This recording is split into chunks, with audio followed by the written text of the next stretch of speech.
Hey, yo, it's me, Pops Van Marmalade, and you're watching the Comics-Related Madness Network. Uh-huh. So come get some CRoM Con.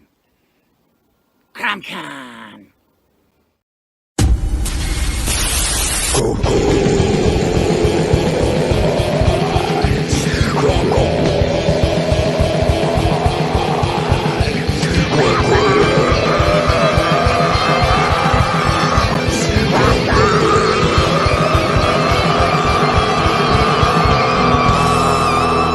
Come get some.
First world, come in and take a seat.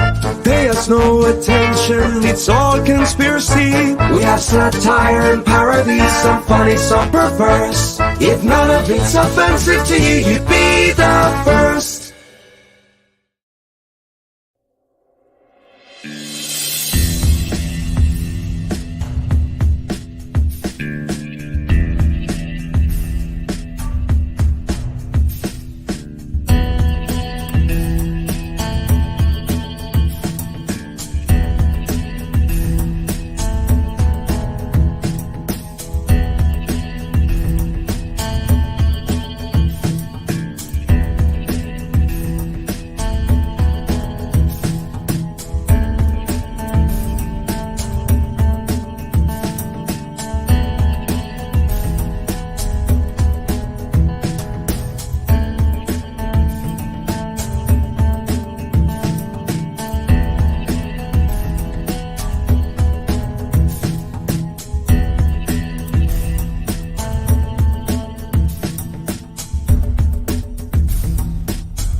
Fairview's coffee has mysteriously gone missing.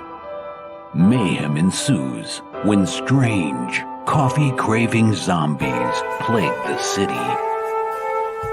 Detective Mickey Potatoes, an overworked public servant, uncovers why ordinary citizens are losing their minds and how to stop the coffee apocalypse. But it involves the mafia. And when you're dealing with mafia crime families, nothing is ever easy. The mafia controls everything in the city, including the police, including him. If he breaks the mafia, they will break him. So, the city is without coffee. The city is burning before his very eyes, but he's powerless. Detective Potatoes has the power to stop the coffee apocalypse, but if he does, he could lose everything.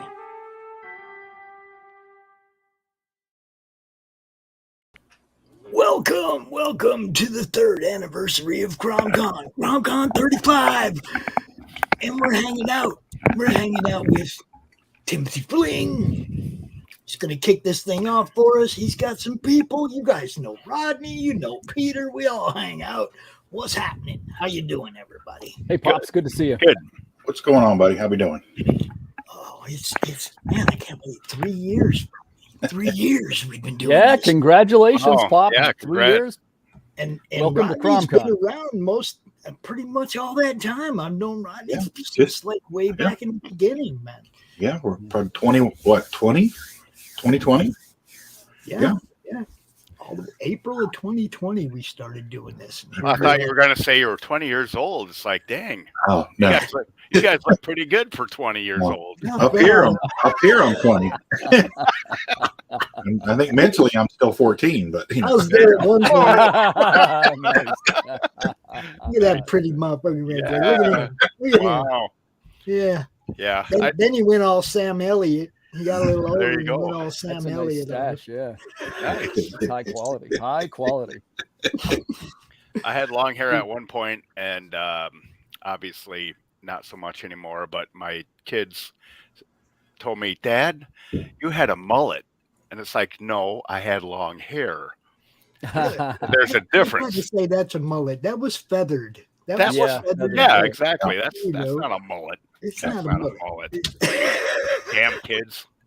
I had long hair too, probably longer than what Pops's was. And I just got to a point where it's just, I always had it pulled back on a ponytail. And I was like, you know what? I look like this anyway. So just, I was about See, 28. I fight the 29. pony. The pony is what pulls back your receding hairline because you keep pulling the ones in front out by tying it in the back. Yeah. Okay. It breaks your hair. I fight the pony as much as I can. I only do it when I absolutely have to. You know, I'll let the wind whip hair all up in my face and everything. I'll only wear it when I really have to. Riding a motorcycle or something, you know. Yep. Other than that, yeah, I can't stand having it tied back. I've never liked it that way. My problem is that I got funky looking ears. And as soon as I was old enough to decide I was growing my hair over to cover over my ears and my parents couldn't do anything about it, That's right. I've had long hair ever since. So there you have it. Pop's There you got go. funky looking ears, yo. Yeah. Yo. Sweet. Welcome to CRoM Con, everybody. Look, I'm jacked. We got Chuck Dixon coming out here tonight to do his show live. Nice. And he usually does his show recorded where people email him questions. Yeah, there you go. I actually have that. Yeah, I have my, you know what I want to ask a question about? I want to, because people, I'm sure, ask a lot of questions, go all over the place, but I want to ask about Winter World. Do you guys remember that one by Chuck Dixon? No. One of my favorites. That's like his apocalyptic one. Hey, not too Oh, dissimilar, okay. Pete, Get my from wallet. Big Jack. Get my And wallet I got out. it with you. It's good too. I'm not You just saying guys that, are actually. It's you good. guys are frickin' enablers. We start talking comics and it's like, okay, wait, I gotta write it down, and then next thing I'm going to my local comic book store saying, hey, do you got that? I've never heard of that. Winter World? Yeah, it's really good, man. Nice. I've never heard of it either. Yeah, it's his post-apocalyptic. The premise of it is, it's this sort of grizzled post-apocalyptic guy in a polar future where like everything's winter, and he's trying to protect this young female, like a protege kind of. And he's got a pet too. It's like a badger or a wolverine or something like that. I think it's a badger. Who's the publisher? Is it Indie? I think that was back in the Eclipse days. Eclipse, okay. You know what? I'm in my office. It'll be right close by. I don't want to really. And I gotta go get my pen and paper because I can see exactly where this is gonna go. I've already got it written down. Yeah. That's kind of what happens. Look, I've had people, man, that just give me the hardest time. They're like, "Pops, I can't watch your show anymore. Every time I do, I end up." Let me grab mine real quick. Sorry, not really, but I've already got it written down. there you go. I came prepared, Pops. You know what's up. You know what's up. That's how we do it around here. We're professionals. We do this all the time. Right. But yeah, we have a great weekend for you, man. We got great guests all day tomorrow, and our normal awesome shows, our draw stream, the show offs, and all the shows that we usually do, the horror movie club and everything. We are set, man. We're gonna have a great weekend. So just leave us on in the background, CRoM Con all weekend long. It'll be good. It's gonna be good stuff, man. I'm gonna be in and out the whole weekend. And What's this up, weekend, Edwin? one of the things we're doing is showing some love out there for the indie creators. And first off, everybody, welcome to CRoM Con 35, the 3rd anniversary. Congratulations, Pops. Yes, Thank you. It's Good stuff, man. It's hard to keep something going for 3 years.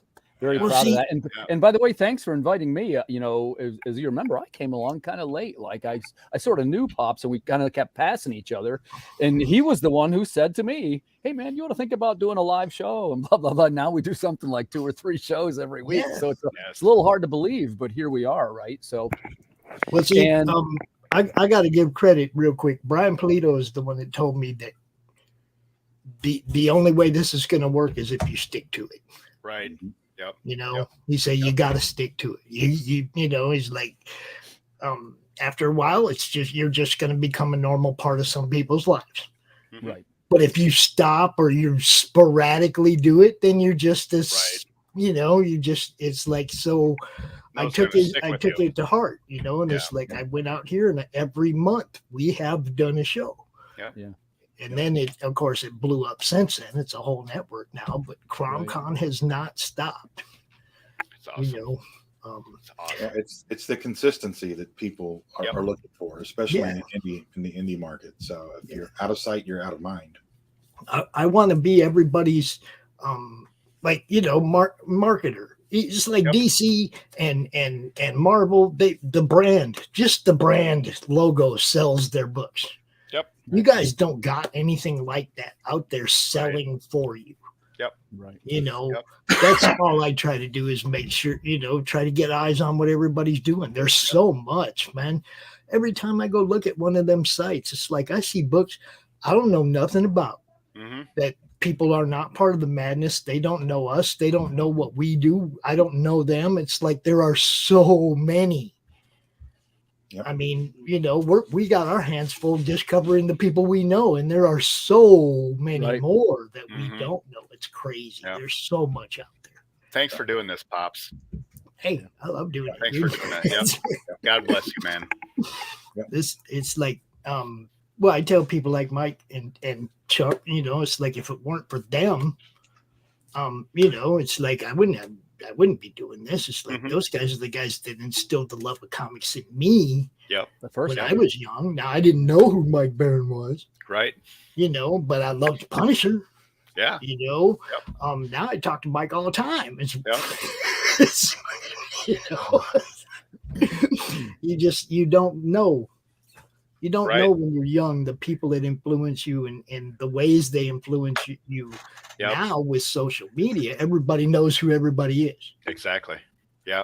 We didn't have that connection when we were young. When we were reading these guys' stuff, it was the stories. It was the pictures and the stories. It didn't have anything to do with who they were personally, who they were as people.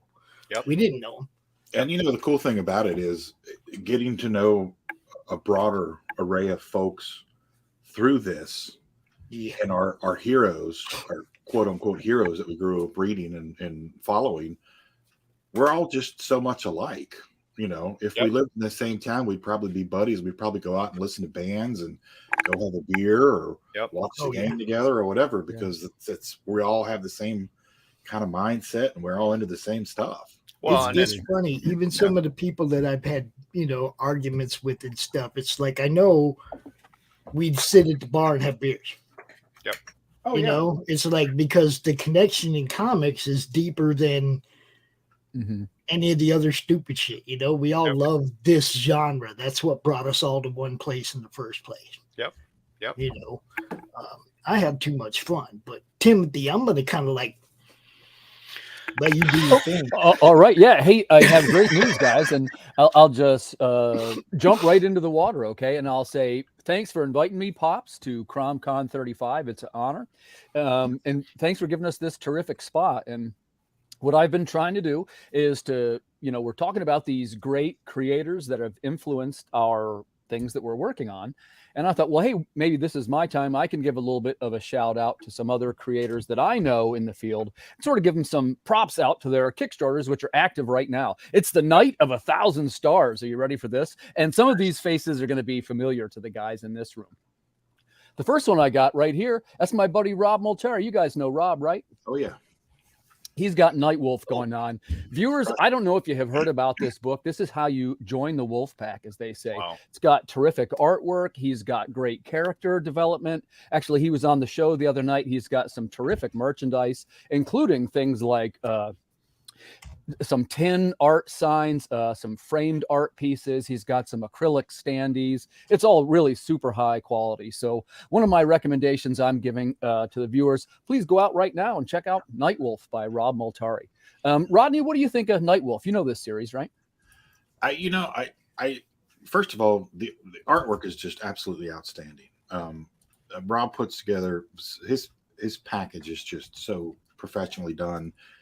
It's like picking up a book from one of the big two. It's just, and he's such a nice guy. He's always there. If myself or Tina have a question, he's always there to help provide guidance or whatever, and do's and don'ts and stuff. And it's a great series. I like you said, the character development's great, and I'll flip through it, and the artwork is just wow. He does have those quality teams. Yes, absolutely. Peter, what do you think of Nightwolf? Have you ever backed any of these projects, or do you know this one? I've not backed Nightwolf.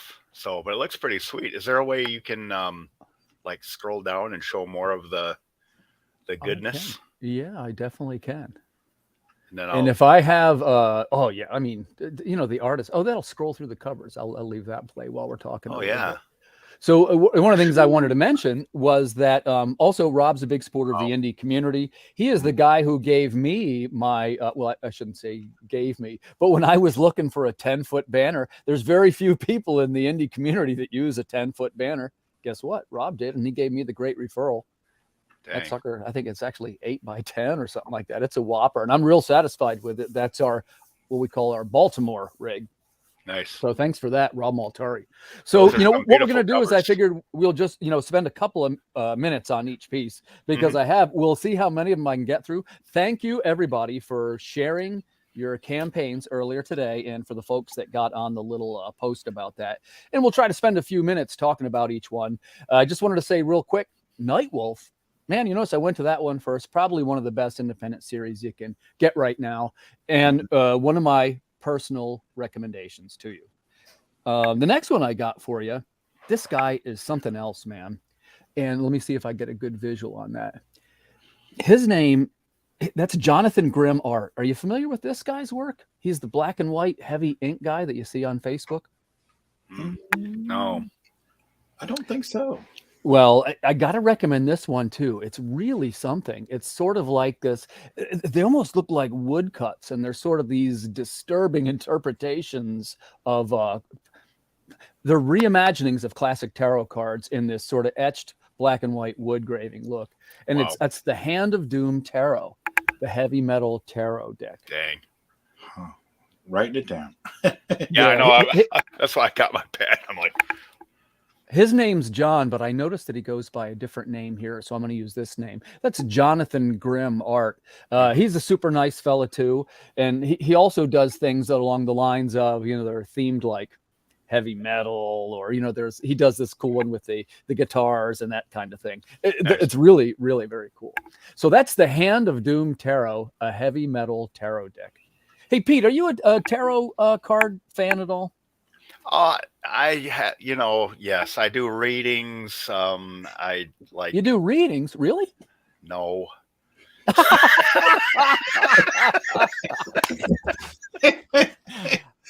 No. So I know just enough about tarot cards but no. So I wasn't in time for this guy's last campaign, but I'm definitely gonna. What was the last campaign? Was it kind of the? I want to say it was an art book. Okay. I'm not 100% sure. I'll have to Google him and see what's out there. So yeah, gotcha. So next we got this fella, and out come the comics. Apollo City Comics presents a punk rock anthology packed with 14 independent creative teams and stories. So Rodney, have you noticed there's like a punk rock resurgency? Yes. Well, what's your take on that? It's time for it. I think the 80s, it's kind of been cyclical. The 90s were back for a couple of years. Yep. And before that, it was the 80s, and then it's the 90s, and now it seems like it's the 80s again. A lot of the Clash and Misfits and stuff like that is just really kind of circling back around to being in all the CBGB bands and stuff like that. So you are a punk guy. I've got boys that are in their early 20s, and there's this whole resurgence with vinyl, and then they're going into these, record shops, and they're finding these other groups. So it's all, it's pretty cool. So I got them actually asking me, "Hey Dad, you got the CD of Pink Floyd Dark Side I know it's not punk, but anyway, do you got the CD of Dark Side of the Moon?" It's like, I might, but you're not getting it. So anyway, but there's definitely a resurgence in that, and it's driven. I think it's being driven by our younger folk. They're what's old is what's new. What's old is what's new. Yeah, absolutely. Yep. And I got a take on that. Do you want to hear my sort of edgy take? Sure. Yeah. The reason why you see the resurgence, it seems like there's a resurgence in punk rock more so than heavy metal, but it only seems that way. And I'm going to tell you why. And as always, viewers, feel free to disagree with me if you don't think this is the truth of it. The punk rock movement came out fast and died quickly. What I mean by that is the very first wave in less than 10 years, it was people don't remember, it was right smack dab in the middle of the disco years, and punk was dead and nobody went back to it. Metal came out. What happened with heavy metal though was different. It kind of kept going. And what I mean by that, when I say kept going, most of the bands are even still going. You could go and see Judas Priest today or Iron Maiden today or any of these big names. Yep. Whereas the punk bands are, they're long since gone, and only the legacy of their marketing and their branding lives on. As I say, the marketing and the branding more so than the music, because I feel that's the case. Go ahead and pile on me, everybody. Can I offer a thought to that? Yeah, please do. I think the reason that I will call it the arena rock, the Scorpions, the Judas Priest, the Iron Maidens, Def Leppards, was the onset of MTV. Oh yeah. So they picked up on those bands, the metal. Before the hair bands, it was the metal bands. I mean, you had what was the show on Friday nights? Headbangers Ball. Headbangers Ball. Yes, thank you. Yeah. But they didn't play punk because it wasn't marketable. It wasn't. It was too edgy. It was too edgy for the time. Right. It wasn't. It wasn't. Yeah. It was like the first album from all the bands that's got the really good music on it. Boy, and then the corporations get a hold of them and make them more user friendly. I totally agree, Rodney. I totally agree. Yeah. And I will say that the punk movement was also similar to, and don't forget that when I say primarily a British movement, I get it that there was an American punk scene. I'm not discounting that. But you could make a pretty strong case that the British punk scene was the seminal movement. And that's the one that most people are referring to when they say punk music. But I understand there's more than that. But let's say just for the purposes of my example, it's British. Well, the same thing happened with the heavy metal bands. Remember, there was the NWOBHM, the new wave of British heavy metal. And, they came over in a similar kind of way. So almost both times it was a British sensation. And there was one more, which Americans forget about because we didn't know much of it. It was the mods. And the mods were things, they wore like the clothes and had the cool cars. And that was more along the lines of something like David Bowie, right? David Bowie. Yeah. But my point where I'm going with this is in most of those three cases, you could make a pretty solid point that it was the culture and the look and the media, and it wasn't 100% about the music. David Bowie, great musician, not saying he wasn't, but I wouldn't say it's what he's mostly known for. He's mostly known for being a trendsetter and kind of this wild act, and he was mod. Same thing with the punk bands. The punk bands come out, and almost nobody stood up and said, hey, those guys are great musicians. They weren't. So what they said was, hey, there's this movement, and they got these cool artwork, and it was like almost like a way of life, kind of like a anti-authority, kind of thing. And it was cool. And then, of course, where I'm going with this gently is metal kind of has the same thing. Like Rodney's saying, it was a little bit of the look of it. It was really MTV that broke the, what some people would call the hair bands. Right. Yep. That's a good point. Well, let's see who we got next. Now, first off, viewers, if I get any of these wrong, some of these people are known to me and some, of course, are not. So we're going to, do the best we can in describing what some of these projects are. The next one I got here, this is No Heroes Volume 1, RPG Fantasy Comics. A fighter, a wizard, and a misguiding spirit are on Nameless Isle.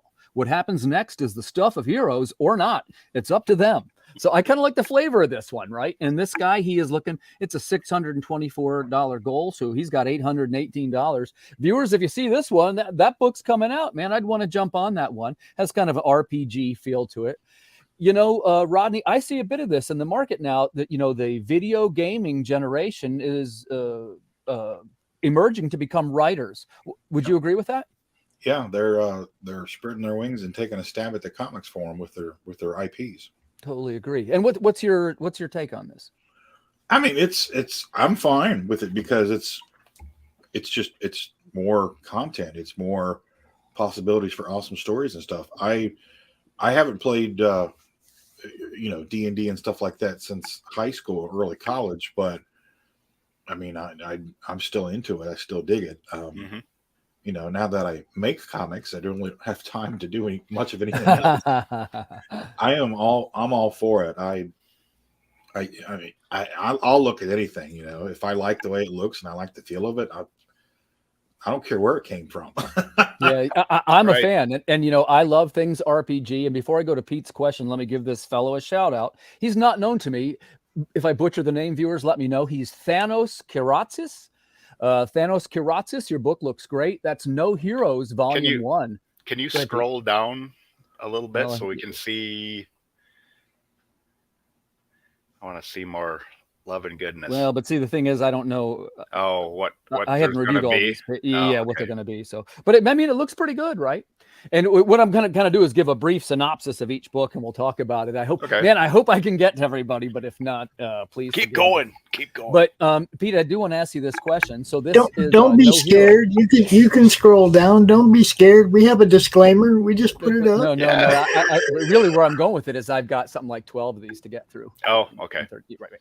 So in this case, where I was going with it was that I'm a fan of the RPGs, and generally speaking, things that are framed that way are going to be something that would appeal to me. Pete, I forget, are you a video gamer? Yes. Gotcha. Yes. Yep. What's your favorite game of all time, Pete Wilmer? Oh, well, the game I've probably have most hours in is Rust. Believe it or not, I'm back to playing Minecraft because I just want to relax. But I've played like Skyrim, all those Elder Scroll games. I do like the fantasy RPGs. Pete, you're proving my point. You're proving my point for me. Look, I'm exactly the same way. So, you know, I bought just a week ago, or maybe 2 weeks ago now, the remastered, the PS5 version of Skyrim. And of course, I had it back in 2011 or what it was. Hard to believe that's 12 years ago now. But I was like, oh, I bet this really performs well on the PS5, and it does. And I'm a huge RPG fan. And even I've been playing all the Fallout games. Oh, yeah, I'm a exactly. huge Fallout guy. But we also have a Fallout RPG that we do here, and actually do every other Friday night. We'll be doing it tonight at 10 o'clock. Yeah, I got to jump into that one of these times. They don't come much more Fallout than me. We have what's called Fallout Lost Vegas. Yep. It's set 20 years before New Vegas. Okay. And we created our own Vault 85 that we're exploring right now. It's pretty strange, pretty weird. The whole vault is themed on 80s movies. Nice. It's crazy, dude. That sounds cool. Yeah. It is a crazy concept, but we've been having a blast, man. Yeah, the Fallout games. Yeah.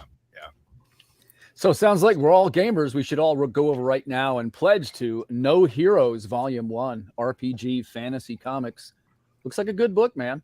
Yeah. So I'll keep things trucking along here. This next one, this guy's a little bit of a friend of mine, okay? His name's Michael Ghatti. This is Earth's Best Friends. And for one thing, this is over on Fund My Comic, which I'm so glad we got a chance to show them a little bit of love, right? And Pops, are you still there?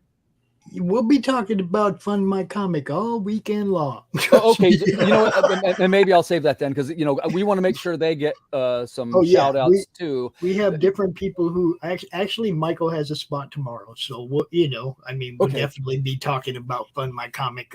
All right, sweet. Well, I'll let him save that for his show. But yeah, Stephen B also has his campaign on Fund My Comic. We'll be talking to him. So, you know, we'll definitely be breaching that subject for sure. And that's a new platform, but yeah. Michael is a sweetheart of a dude, and I'm glad to see that he's got his book up over there. Rodney, what do you think about the playing field is widening for the crowdfunding sources? You got Kickstarter, Fund My Comic, Zoop, Indiegogo, and even when I made this post tonight, I put some wording in there. I go, hey, Indiegogo, welcome. You know, Fund My Comic, because we want it. It's a big tent, right?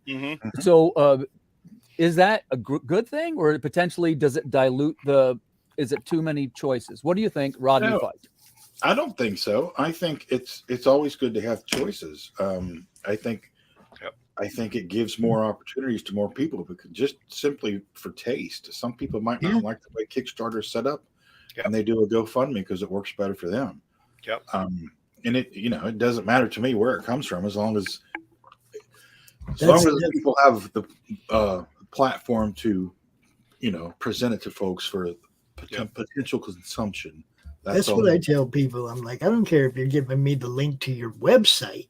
As long as I can share that link and tell people where your book is, it doesn't matter where your book is. I'm still sharing that link to the same people and getting it in front of the same eyes. So, many areas of exposure that we can have out there, the better off it is for everybody. And for Pete, I'll ask Pete this question. So this is over at fundmycomic.com, which is it's the new source which you can use to promote your projects. So Peter, you're a Kickstarter guy, correct? Yes. Okay, so I'll make my question about Kickstarter for you. Why did you choose that as your platform with amongst the other choices? Because everyone else was doing it. Well, I know there was Indiegogo, GoFundMe, and Kickstarter at the time, at least that I knew. And everybody, it seemed, if they weren't doing Indiegogo, they were doing Kickstarter. And I think it seems, and it still does seem pretty easy to set up and get going with that. So I looked at Zoop, and I think just because now I'm kind of spoiled with Kickstarter, I kind of lean that way. But but like Rodney said, I think it's great that there's all these different platforms, because as far as I'm concerned, I don't care what platform you're using. If you have like some cool content and books or whatever creative stuff that you're doing out there. I don't care what platform you're on. I love that stuff. I want to see it. So I'm glad that there's all these platforms that people can put their stuff out on. Yeah, So, I totally agree. So- And I of course I framed the question in a little bit of a sort of an argumentative way to get a good response out of you guys. But I actually, in this one, I agree with you. I do like the idea of multiple sources to fund the books. And the thing that I like the most is there's a little bit of a sense of, like, everybody's got different skills, right? Pete's Right. this great writer, Rodney's this great artist, Pops has a broadcasting network. We're still trying to figure out what I'm doing. But the truth is that, if you have the one skill and you're the best one at doing it, you can change the market landscape. Maybe Sure. that's what they're going to do with Fund My Comic. Yeah. Right. So there's a look at Earth's Best Friends, book 4. That's by Michael Ghatti. You can go over and support that one right now. That's fundmycomic.com. So let's jump over to the next one. You guys see that? That's For Freedom, issue 4, with a Dwayne Biddix cover. That's an 80s action adventure series with Nice. all brand new content. That's pretty Looks cool. Wow. pretty good. Yeah. Looks like fun. I kind of like it. Yeah. Guy's got 4 issues, so he knows what he's doing a little bit. There you go. And let me see. I'm gonna look him up to see if I'm sorry to tell you, I don't really know this fella very well. His name is Brian Sanders. Let's give him a shout out. Brian Sanders. So, sort of in the vein of an action adventure series coming out of Lexington, Kentucky. I know Brian. Do you? Yeah. Yeah, he's an indie filmmaker as well. Oh, no kidding. Yeah, he's a good guy. Well, viewers, if you're taking a look, that's For Freedom, issue 4. Got some cool artwork there. Come on over and check that one out. Let's see if I can get to the next one. Doing a little broadcasting on the fly there. I don't know if either of you know this fella. This is a look at Sacred Heart, Chapter 1, The Girl. That's Hjorsh. I hope I'm saying his name correctly. Hjorsh. Jorge Gaboto. You guys know him? No. No. This is some wild stuff, man. That See, artwork looks this cool. is exactly what I was saying earlier. It's like I talk to so many people doing this, and there are still so many people I don't know. Yeah, right. And here's something even funnier. Are you Look ready at for that this? frickin' artwork. Yeah. That is sweet. Pete, I'm going to let you in on a little trivia about Jorge Gaboto. And I love this guy, and I'm going to give him a shout out here. When I was first starting my next series, we reached out to several artists directly about being the new series, which at the time was going to be Water Wars. And I saw this guy's art, and I wrote to him, and we did a story together, and it's never been released. Tim, can I interrupt you for 1 second and ask you to do me one favor? Yeah. Drop the links to these in the chat Oh, when sure. you are, so that people can actually go look at it. Yep. Yeah, you got a point. You got a point. Okay, well, you I just realized- you guys talk amongst yourselves a couple of minutes. I just realized I didn't have any of these links to these books that you're showing that I've never seen before, and I can't share them because I don't have them. Yep. Don't worry, we got it. I'll do a steady parade of links in the chat is what's coming. Yeah, right in the chat. Just drop them all, man, all the way up to this one, and then as you go forward, just drop them as you're showing them. There you go. That's a pretty good idea. I don't. Yeah, right there you go. Just There we like go. one after another. I don't know which one that is, but go look at it. Yeah. Looks like a Kickstarter one. So my buddy Jorge Gaboto, right? He is a Argentinian fella, and he is kind of has this unique sort of almost like a Mobius kind of look. Right? That's what I was gonna say. That's what I was gonna say when I'm like looking at it. And he letters him himself. Look at that one. Oh my gosh. Jesus. Crazy stuff. And the short story that we did together was That's so cool. That's awesome. Pete, you'll appreciate this. The short story that we did together, it's an 8-pager, and the premise of it is like a guy goes to a flea market where he's buying sci-fi collectibles from old movies, And one of them it's like a brain in a jar from an old monster movie. And of course he gets it back to the house and the brain is alive and it's super intelligent in there. Nice. And the brain formulates this way to create an electrical body, and it's up. It comes to life. It's terrorizing the neighborhood basically, and the guy has to run out and collect his brain. It's kind of human take on it. Nice. I like it. Yep. So that's Jorge Luis Gabbado, Sacred Heart. That one is called. Wow. So we'll see if we can get that one some love. And I'm gonna drop the link. Right in that one. I'm gonna need a second, third, fourth job. Gotcha. All right, you ready for this? No. Ooh. All right, Metal Eagle. I'm already predisposed toward things about metal. Yeah. And in this one, this is Metal Eagle 1. For those about to rock, in the early 90s, glam rock is fading, but the Cold War is raging. I'm going to go out on a limb and say this is an affordable book because he has 113 backers and $1,800 that he's made. So I'm going to just go out on a limb and say this one's probably in your financial wheelhouse, baby. Yeah. You get a cheap one, right? Whew. And his stuff's pretty good. I know this is Matt Kund. I met him down in Baltimore. Super good guy. Matter of fact, he was going to be on the show last night, but he got he's the guy that didn't make it to the show last night. Yeah. I still like him. How do you spell his last name? K-U-N-D. Yeah, K-U-N-D. Okay. So I'm going to jump over to Rodney with a question, okay? So, again, we see the sort of resurgence of heavy metal coming to the forefront of comic books. What do you make of that, Rodney? I think it's just one thing that's always influenced comics in general is music. And for me, I grew up I like everything. I like 50s doo-wop. I like 60s Motown in general. Well, hold on. You make a good point. So do I, but you don't see too many 50s doo-wop comics and even less 60s Motown comics. Oh, here we go. Here we go. Listen, people, here we go.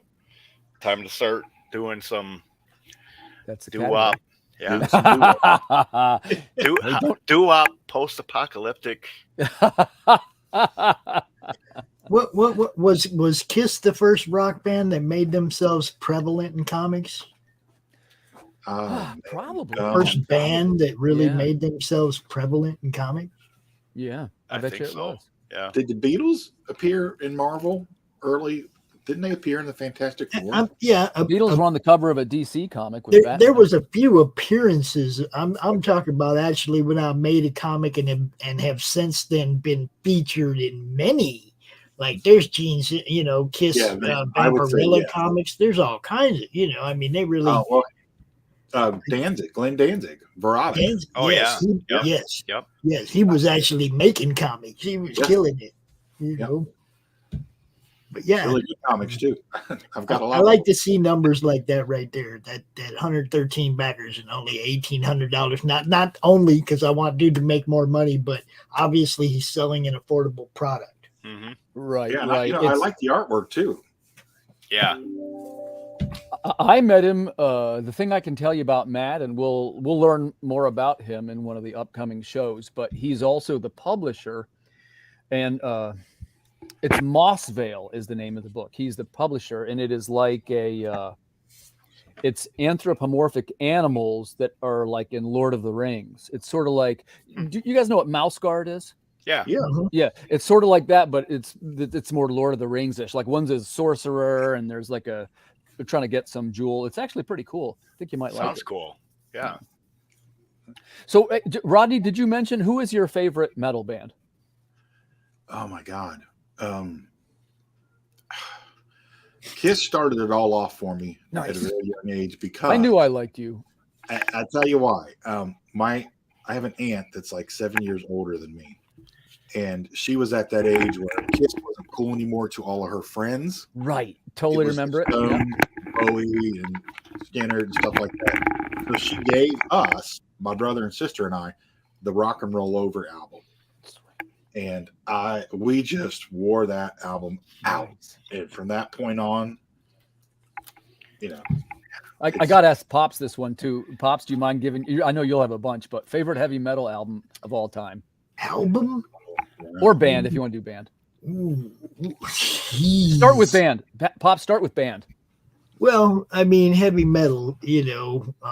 I'll give you a broad range. Yeah, there's got to be a real broad range.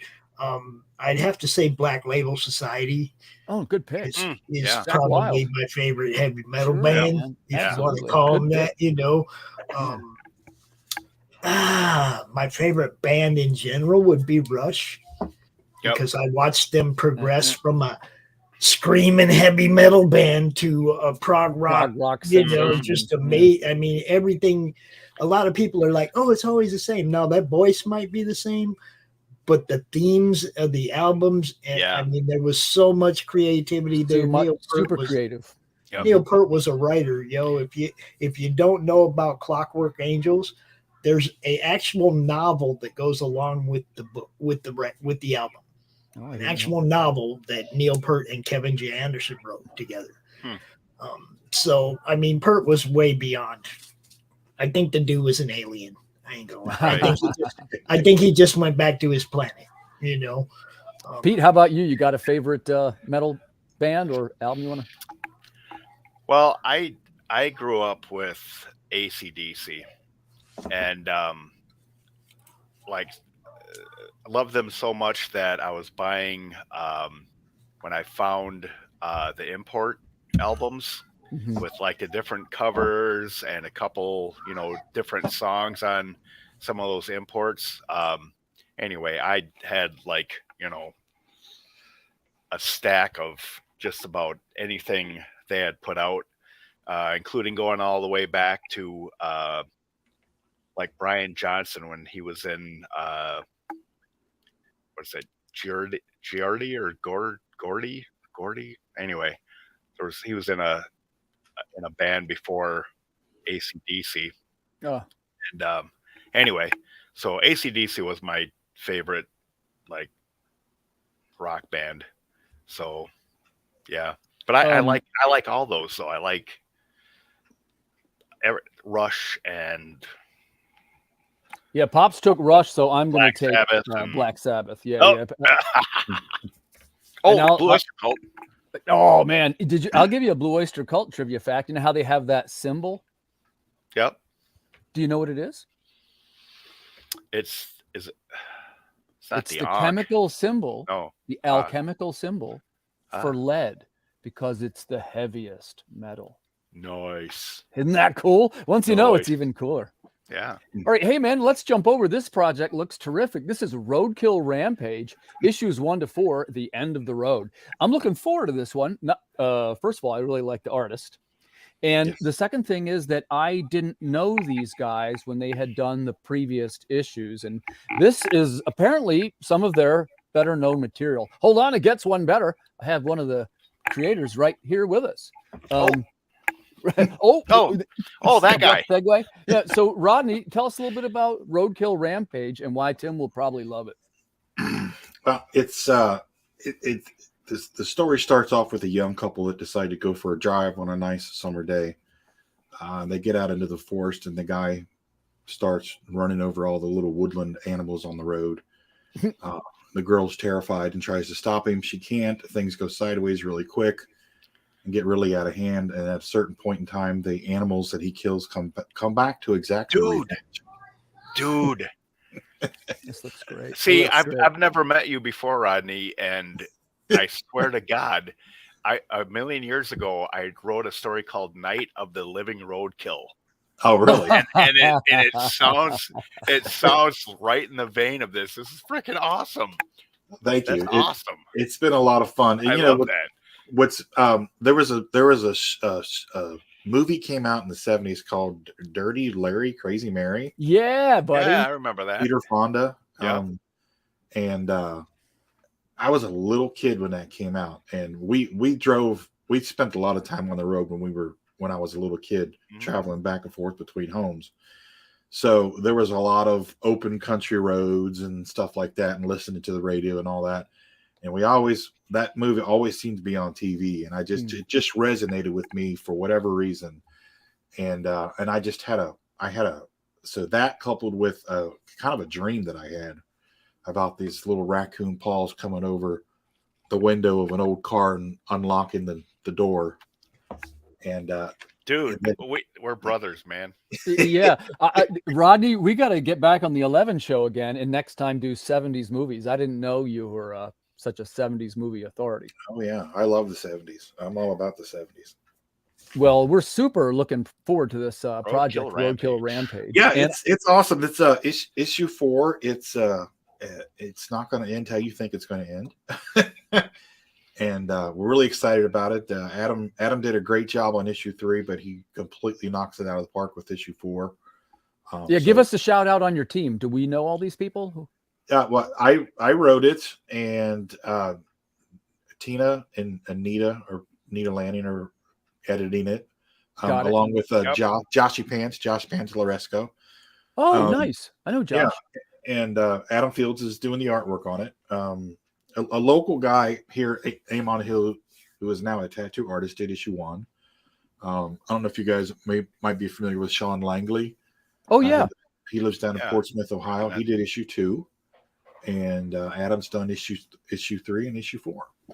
Hey, Rodney, I've got to thank you because indirectly through the whole thing revolved back to when you invited me on the draw stream, which I don't actually draw. I'm a little bit like the Chad Perkins. Right. But the great thing is I get to meet such cool people, and I got to meet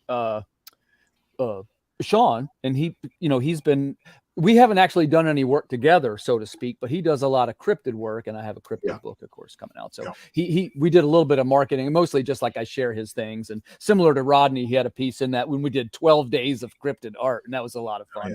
Not to mention one of our top performing videos. Apparently people like to view artwork by cryptid art designers. So hey, when does your book launch, Rodney? May 9th. May 9th? Yeah. May 9th. So go click the launch on. I'll see if I'll put the link in the comments there. This next one I got, it's a fellow by the name of Scott Harris King. Okay. And he is a, well, I guess I gotta be honest, I don't really know him, but I bet you can recognize the art in that thumbnail. Is that Ramos? This one, it's Erwin Arosa. Right, who's my guy. That's quest number 1, epic swords and sorcery action in a magical realm. A ragtag party of adventurers face an impossible quest with the fate of their world at stake. First of all, he's Scott, right? Scott, great job on your pitch quote. I'm going to tell you why.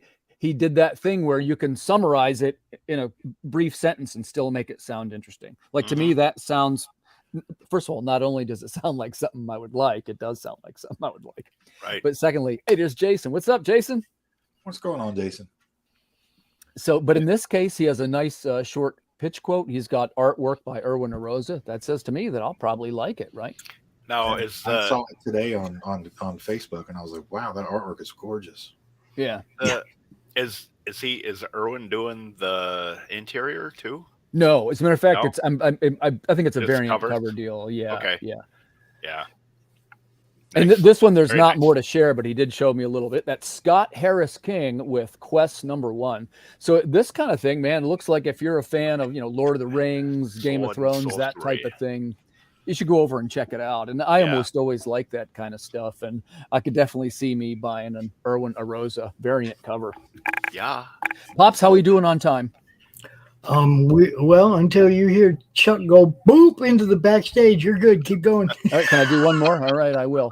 Well, and like I say, we'll just give a shout out there for quest number 1. It looks like a great book. Please rush out and support it. Coming back to Rodney with a question. So would you say this shows again the in this case, do you get more of a Lord of the Rings vibe or a little bit of also a D&D vibe? I'm going to say more of a D&D vibe. I got that too. Yeah. Which is a good thing. I'm not ripping on that. Why do you say that, Rodney? Tell us your why. Because of the bald-headed guy in the background with the Fu Manchu. Mm-hmm. Yeah. For me, it feels like D&D. Yep.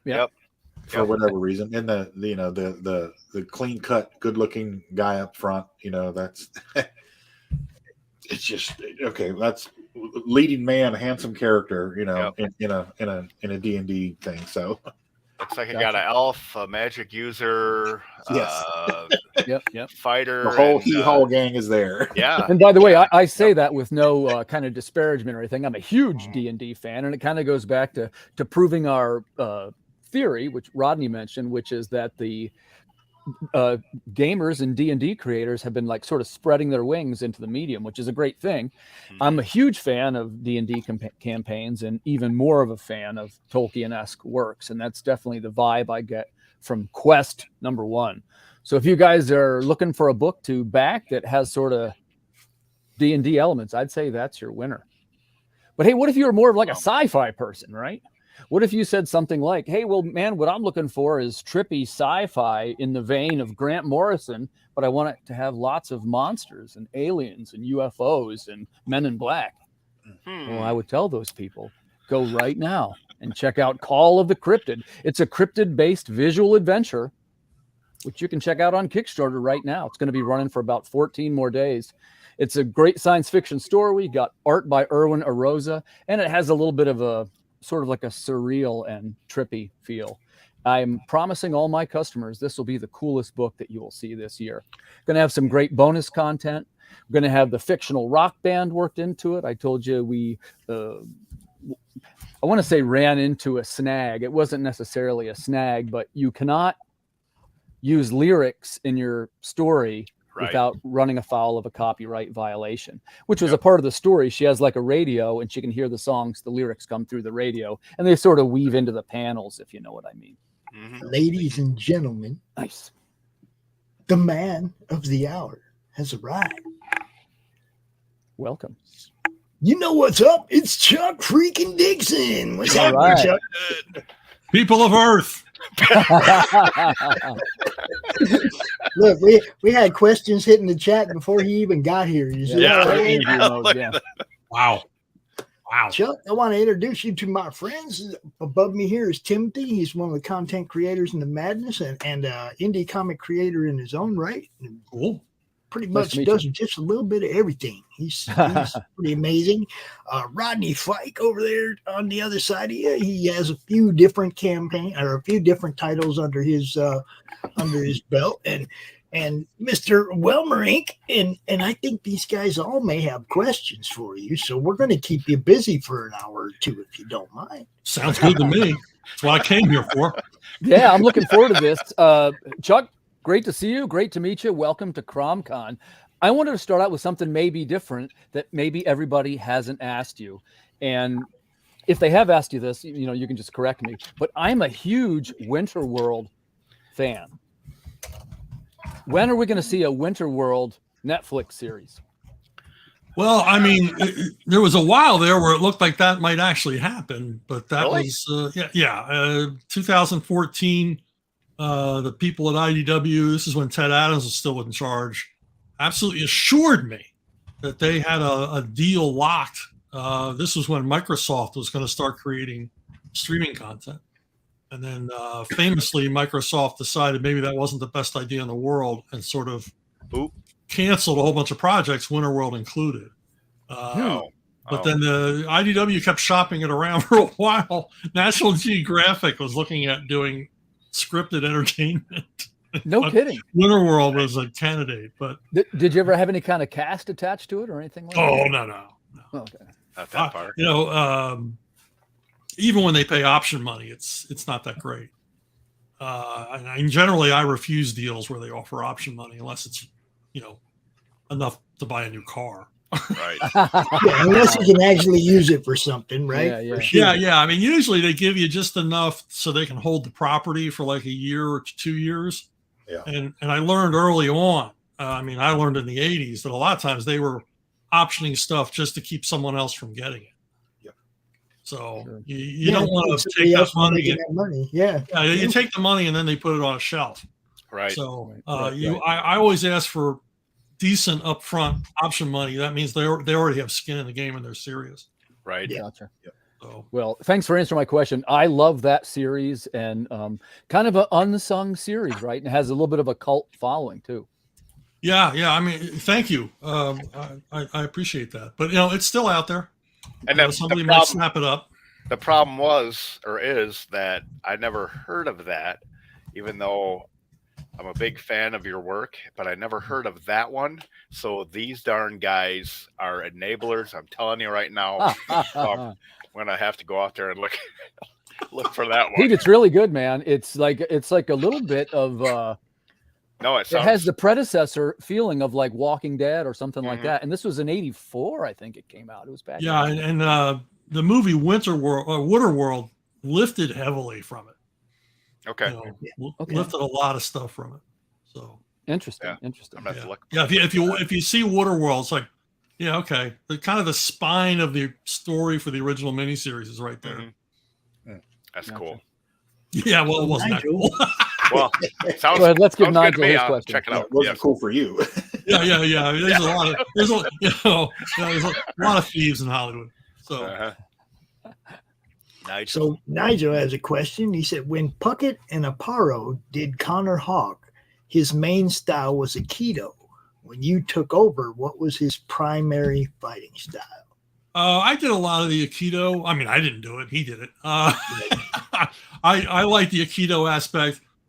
He wasn't a big jumping and kicking kind of guy. He's more hands-on. If you don't know what Aikido is, it's what Steven Seagal does. It's the only reason to watch a Steven Seagal movie. Right.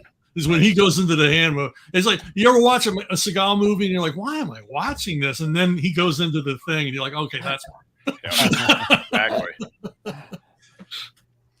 Just fast forward to those parts. Yep. So I got a question for you. Go ahead.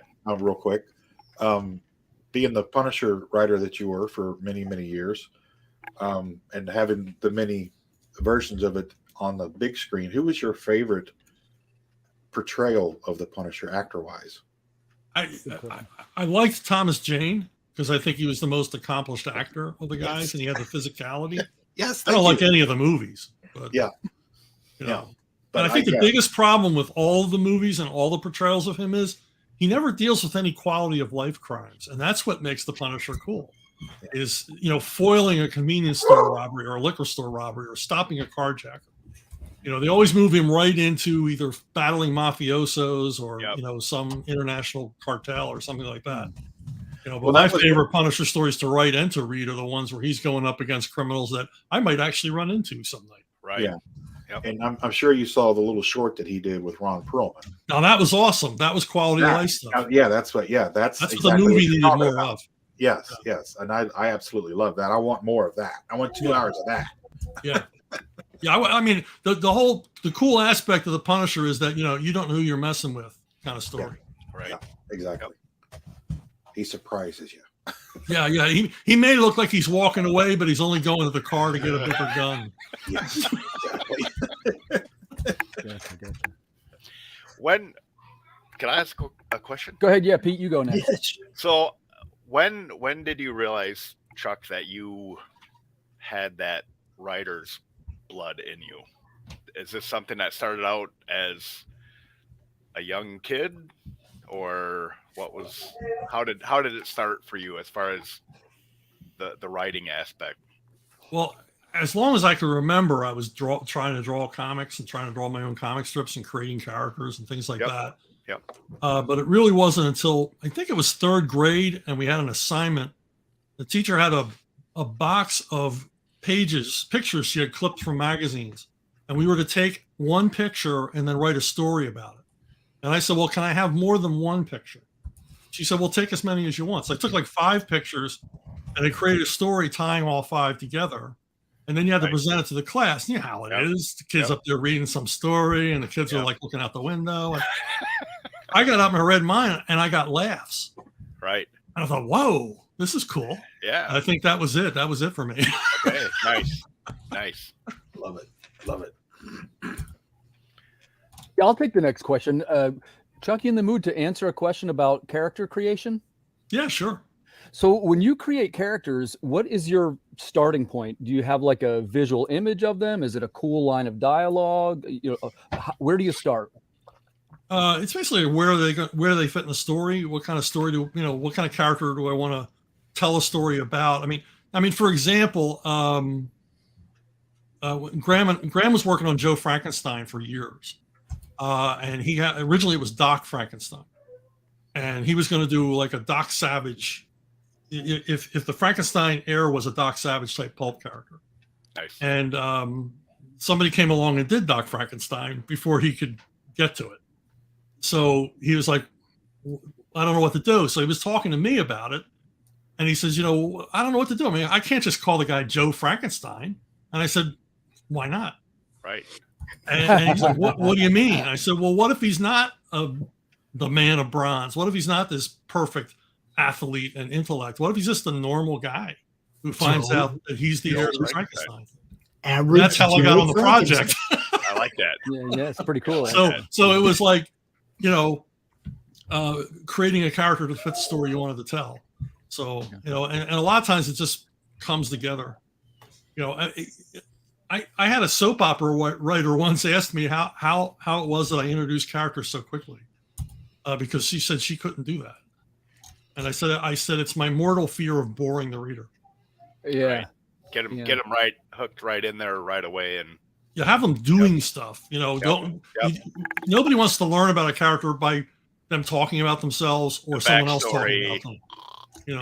It's like what I think your characters they always have a good voice too, like they fit into the stories really well. But I guess what I would want to ask you, have you ever like created the character and you're plugging them into the story and you say something like, wait a second, this isn't right?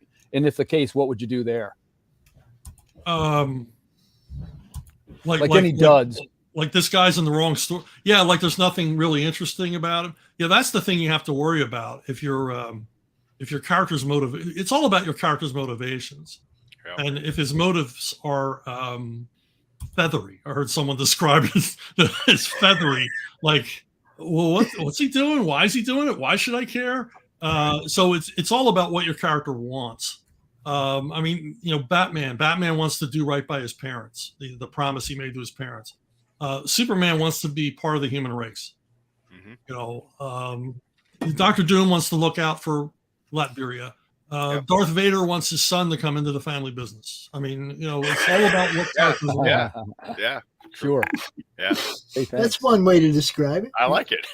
And that's not mine. I learned that. I went to that Robert McKee story structure course, and he said that, and it just sort of like opened up a different part of my brain. Like, what? Mm-hmm. What? Yeah, that's right. Yeah. And then in my head, I started running through all the characters I loved, and yeah, they were all driven by what they wanted. Mm-hmm. That makes sense. Yeah. Thank you. And that it does get to, if you think about it, that can get to some profound thought process when you. Well, also we can relate to it because we all want something.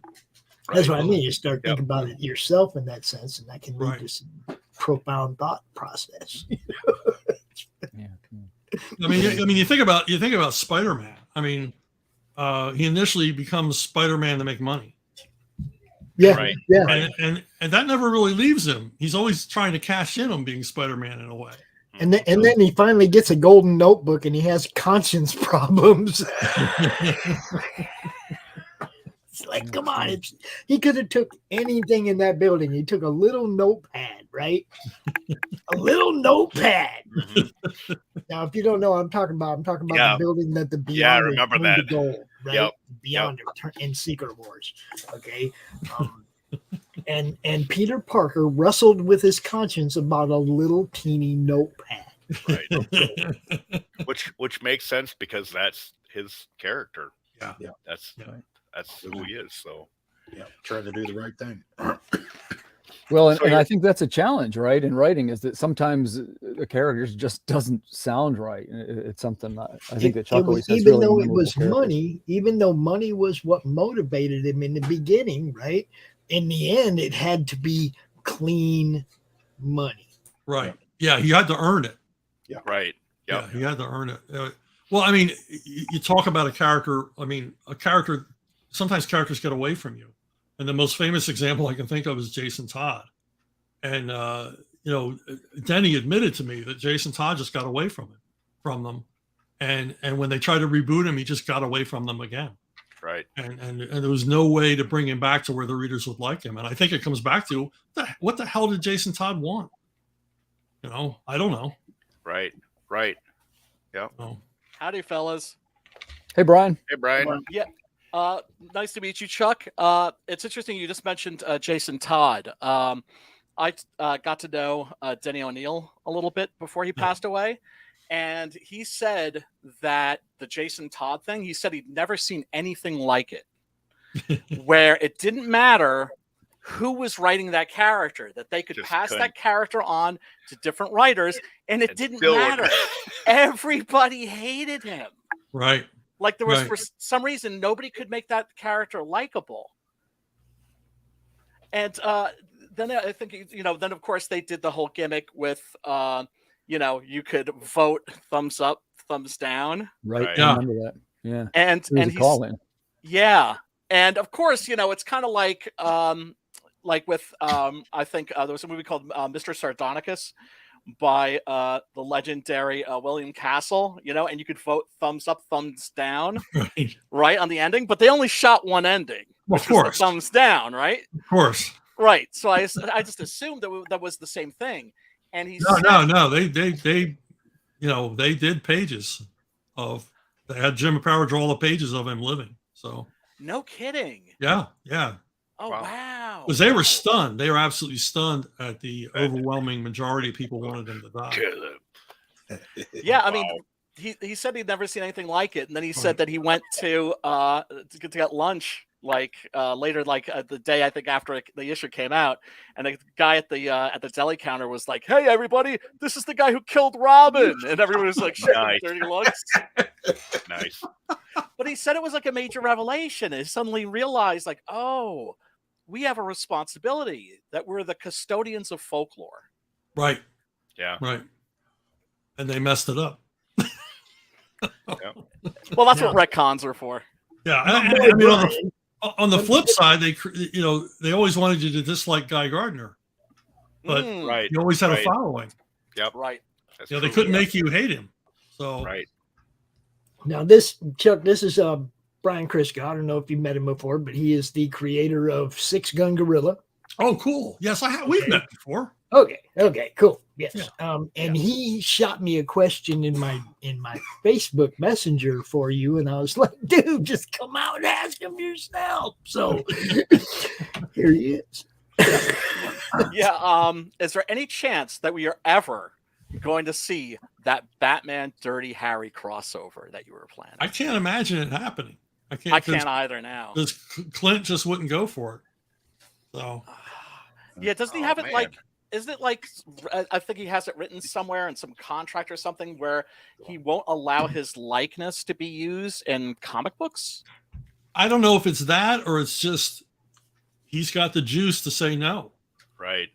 Because I mean, when we did the Wild Wild West comic adaptation, Will Smith didn't have any of those rights to his likeness, Right. but he quashed it anyway because he had the juice.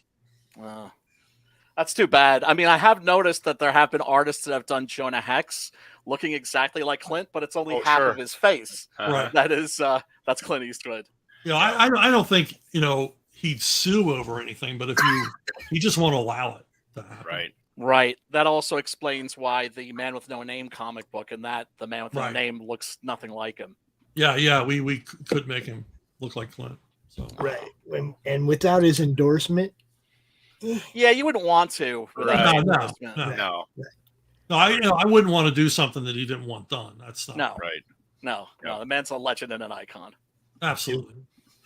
How did you pick up so I love Airboy. How did you pick up because that was a very I don't even know who the publisher was back in the day, the first Airboy comics and all that Great stuff. stuff. But how did you come about that, and what was it? Was it Eclipse? Yeah, it was a clip. Yeah. I think that was bi-weekly? For a while, it was bi-weekly. It was a 14-page story, I believe 14 pages every other week. Right, and illustrated by, of course, the legendary Timothy Truman. Yep. And then Stan There it Locke is. took over, and eventually we went monthly. So Those are so much fun. Tim lives right down the road from me. Or well, Does he sometimes. really? Yeah, well, I'm in York, Pennsylvania. He's in Lancaster. Oh yeah, he is right down the road. Nice. So, Are you doing more Airboy? I know there was a issue 51. yeah, there's an issue 52 that's done. Unfortunately, the publisher of It's Alive. Died. Young man. He's only in his 40s. But 52 will be out. He had friends who sort of came to the aid of his widow and said, "We'll help you get this thing out." So it should be out soon. As to how I got it, it was the original Airboy publisher was Hillman Publishing. Yep. Okay. And Airboy in his day sold the equivalent of Superman and Batman. It was a big selling title, which was good for me because it wasn't rare. It wasn't a rare comic. So even in the 70s, I was able to pick up Golden Age Airboy comics for like $2, $3. Yep. So I was real familiar with the character, both from reading them and from Steranko's history of the comic. And I was hanging out just down the road from you. I was in Tim Truman's studio one day, and Eclipse called and said that Airboy was now public domain, and they were interested in doing a book. And I overheard him say Airboy, and I went, Airboy? And they're like, who's with you? And he says, well, Chuck Dixon's with me. He knows who Airboy is. He goes, well, yeah, he seems he's hopping up and down here. So Tim put me on the phone, and then they said, well, take a shot at the two of you, put your heads together and take a shot of how to update the character, and that's what we did. Wonderful. That's cool. That was so much fun. Oh yeah. So you were in the right place at the right time then for that one. Yeah, rarely ever happens to me. But that's comics, man. If you walk in the door 5 minutes after they go, who are you going to get to write this? You're going to be the writer. Right. Exactly. So, I mean, that's happened to me over and over again. But yeah, it was so much fun. I mean, I was running on 150% enthusiasm writing that book because it was my first regular gig. Yeah. Oh wow, that's good stuff. I've got guys. I have to step out of the room for a second. Sure thing. I'll be back in a sec, though. We'll keep the home fires burning. Keep the home fires burning. Great to meet you, Chuck. I'll be actually Pops knows I'm in and out. I'll be in the background. It's all good. Yeah, I mean, Chuck, one of the things I've always admired about you is that you are one of those writers that will always do the freaking research. There's so many writers that will skip over these things, take shortcuts. One of the books that you did that I especially loved was called The Iron Ghost, which was kind of like, I guess you would describe it as like the Shadow in like the very last days of Nazi Germany. Right. Like right as the Russians are moving in from one side, the Allies are moving in from the other, and it was a murder mystery set in a place where there's dead bodies everywhere. Everywhere. Yes. Do you want to talk a little bit about that? Because I've always been curious how you came about that story. Well, I always wanted to do a masked vigilante hero in the Third Reich. So I thought, here's a shadow type character who's surrounded by bad guys. I mean, every direction he shoots in, he's going to kill a bad guy. So, and then how does a hero like that elude detection in a total police state? And but I didn't want to just do a straight up shadow pastiche. And then I came upon the idea of let's do it as a murder mystery, and the murderer is our hero. And we don't know who in the cast of characters our hero is. We don't know who the Iron Ghost is till the very end of the story. Yeah. And that made it an interesting enough story to stand on its own and not just simply be a pulp pastiche, but be a worthy story of its own.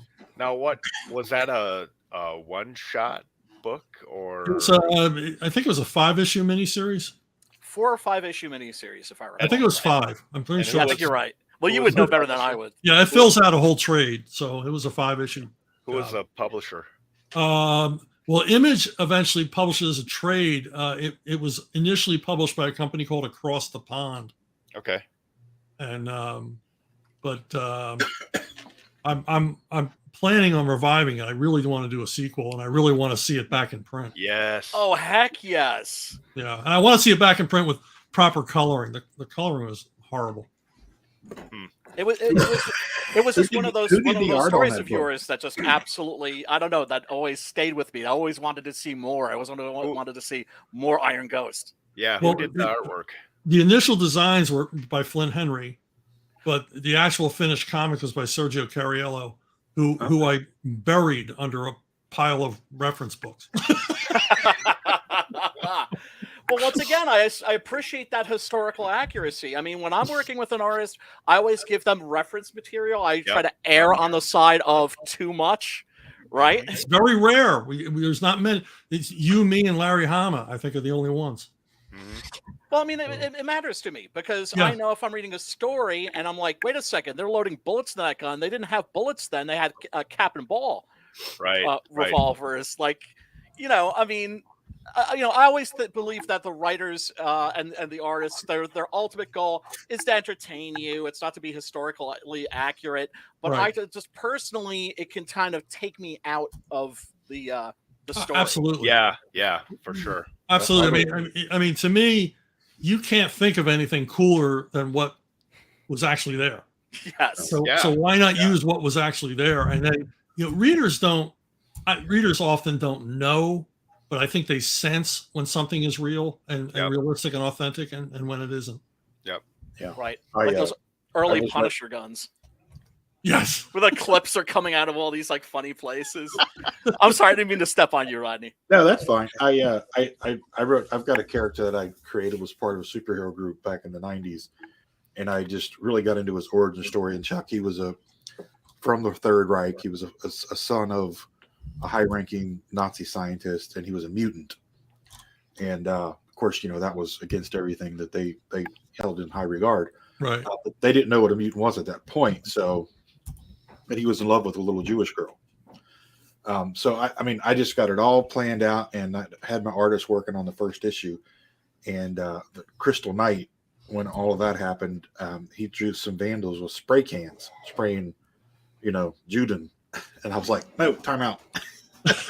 Put a paintbrush in that guy's hand. There were no aerosol cans, and and he's like, oh, I didn't even think about that. I was like, yes. Oops, oopsie. Well, I mean, that's how I first got to work at Marvel Comics. I heard about Savage Tales being rebooted by Larry Hama, and I called him and I said, he said, why should I hire you? And I said, you need me. And he goes, I need you. And I said, yeah, come on. Most comic book writers don't know which end of a gun the bullets come out of. Right. He goes, right. Yeah, you're right. Yeah. Right. Yeah. But I found out something that I didn't know about World War II. Because of the Treaty of Versailles, the Germany wasn't allowed to build a military. So they went over to Russia and gave their technology to Russia, and Russia built everything, and they trained over there with them. Yeah. Which was why after post-World War II, Russia became so mechanized so quickly and so hugely. Right. Because of all that. And I never knew that. I found that I was watching it's called the Story Channel on, I was over at my mom's house last week, and she had it on her TV set, and I saw it. And it was like 6 episodes of how the Nazis lost World War II. And I was like, record. And I saw that. I was like, damn, I never knew that. Yeah. There's a lot of cross-pollination there in the pre-World War II year. I mean, like the Flying Tigers replaced the Italian Air Force in China. Right. Because the Chinese didn't realize these guys are on the other side. Mm-hmm. In reality, I mean, it was not set in stone yet. There were no treaties signed, but they basically had an Axis power teaching them how to fly against an Axis power. And then, of course, they sold all of their old planes to Poland right before they invaded them. And then the Luftwaffe, of course, just knocked them out of the sky without much of a problem. Guys, I got to bounce out of here. I'm having throat and cough issue, so. Hope you feel better, Rodney. Oh, thank you, guys. I appreciate it. Chuck, it was great to meet you. It was great to talk to you a little bit. Good to see you. Hope we cross paths again. Oh, I'm sure we will. Excellent. That's Pops, what the madness does. Good seeing you, Rodney. Thanks for having me on. Hey, Rodney. Brian, it was nice to meet you. Peter, it was nice to meet Pleasure, you. sir. All right. See y'all later. Bye. It's Rodney Fike Roadkill Rampage, you guys. Check it out. It's good stuff. So, Chuck, are you doing conventions and all the rest of that fun I have stuff? no or plans you to do do any conventions. any of that stuff? Is No, there a no reason- store appearance. reason? I haven't done anything in years. Oh, is there a reason? Just I kind of got out of the habit with COVID. yeah. You A lot know, of I us just- did. Yeah, I mean, I get invited every day. I get invited somewhere. Right. I mean, it's like, I'm just not. I've been busy. Yep. So, but I love when people go, well, we'll pay your hotel and your food. And I was like, that's not the big attractive, reward that it was when I was in my 30s. Right. Yeah. I like my own bed and just kind of staying at home. I can get my own food. Exactly. Exactly. But still, if you would do that, it would be a nice thing, not only for you, I think, but for the fans. Because to me, whenever I go to a convention and I meet any of the Hall of Famers like yourself, it's all about love and appreciation. And, I can't tell you how many of the Hall of Famers I've met where I've gotten the chance to thank you, to say, thank you so much for writing stories for me when I was a kid that weren't talking down to me. Yeah. Yep.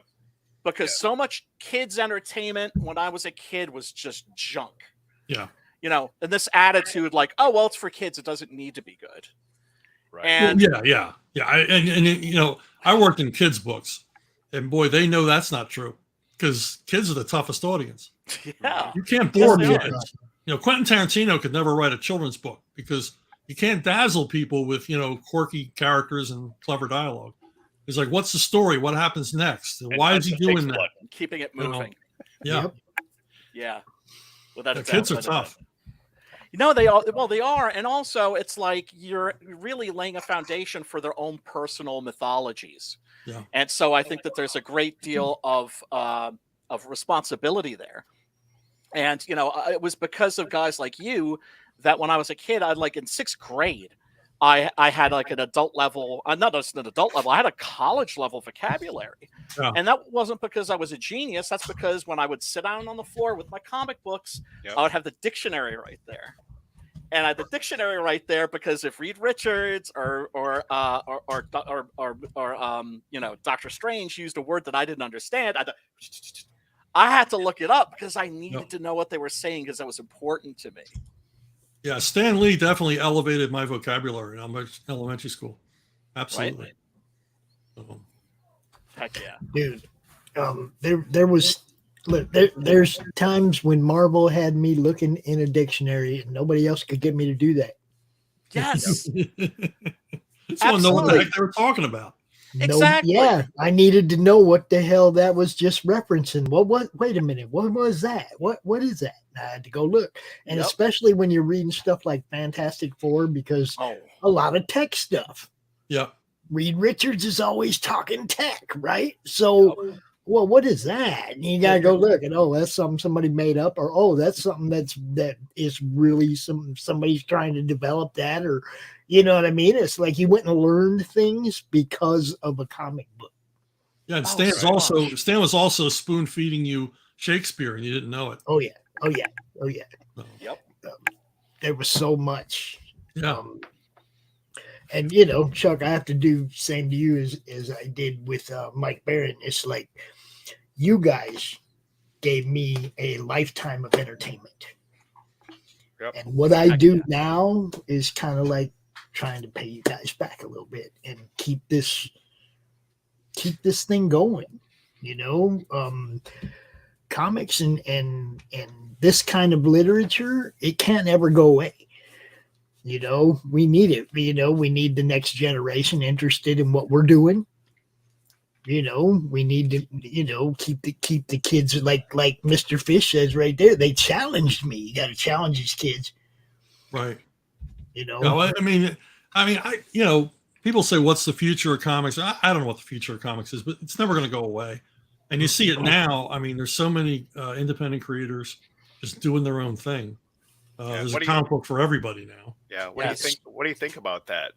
with the mass of, I mean, there's a lot of opportunity now with Kickstarter and all this stuff. I see everybody using it, even known names, guys and gals are doing stuff through. They're doing their own thing. What do you think about that? Well, I mean, there's an awful lot of underemployed comic book creators out there, and most of them are still at the peak of their talents. Mm-hmm. You know, so what are they supposed to do? You know, Right.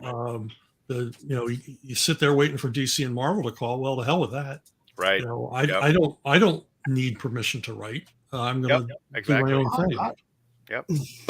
So, and you know, it's like the music business now. You know, you just reach a smaller audience. Yeah, there's 5 or 6 big acts that can pack a stadium, but the rest of the people are, you know, they're selling 10, 15,000 CDs, and that's how they're making their living. Yeah. Yeah. Right. I always say if I did this for fame and fortune, I would have stopped a long time ago. You know? Ain't that the truth? Ain't that the truth? So, but because it's a labor of love. You know? Yeah. Well, I mean, that's what makes, you know, our books special, I think, and is because they're labors of love. You know, that there's passion in our books that you're not going to get from the mainstream. Now, you know, when it comes to like people talking about the future of comics, you know, I'm not as doom and gloom as a lot of people are, because I really believe that these great iconic characters and that the medium itself, they're not dead. They're just taking a little nap. They're just in the hands of right now people that are bad actors, bad faith actors, and people who aren't responsible custodians of folklore. If anything, they're more like cultural vandals. It's like it'll run its course. It's kind of dead on the way you said that, because passion. Okay, Chuck, do you remember back when you were writing and it was all passion? Well, it's still passion. Well, I mean, but I know there was a point. I do it professionally, but yeah, I work on a lot of stuff for spec. I work on a lot of stuff. You know, maybe it'll pay off someday, but you know, it's because I'm interested in it. I mean, when you were working for somebody else, right, and being told what to write, does the passion leave because you're not writing it the way you want?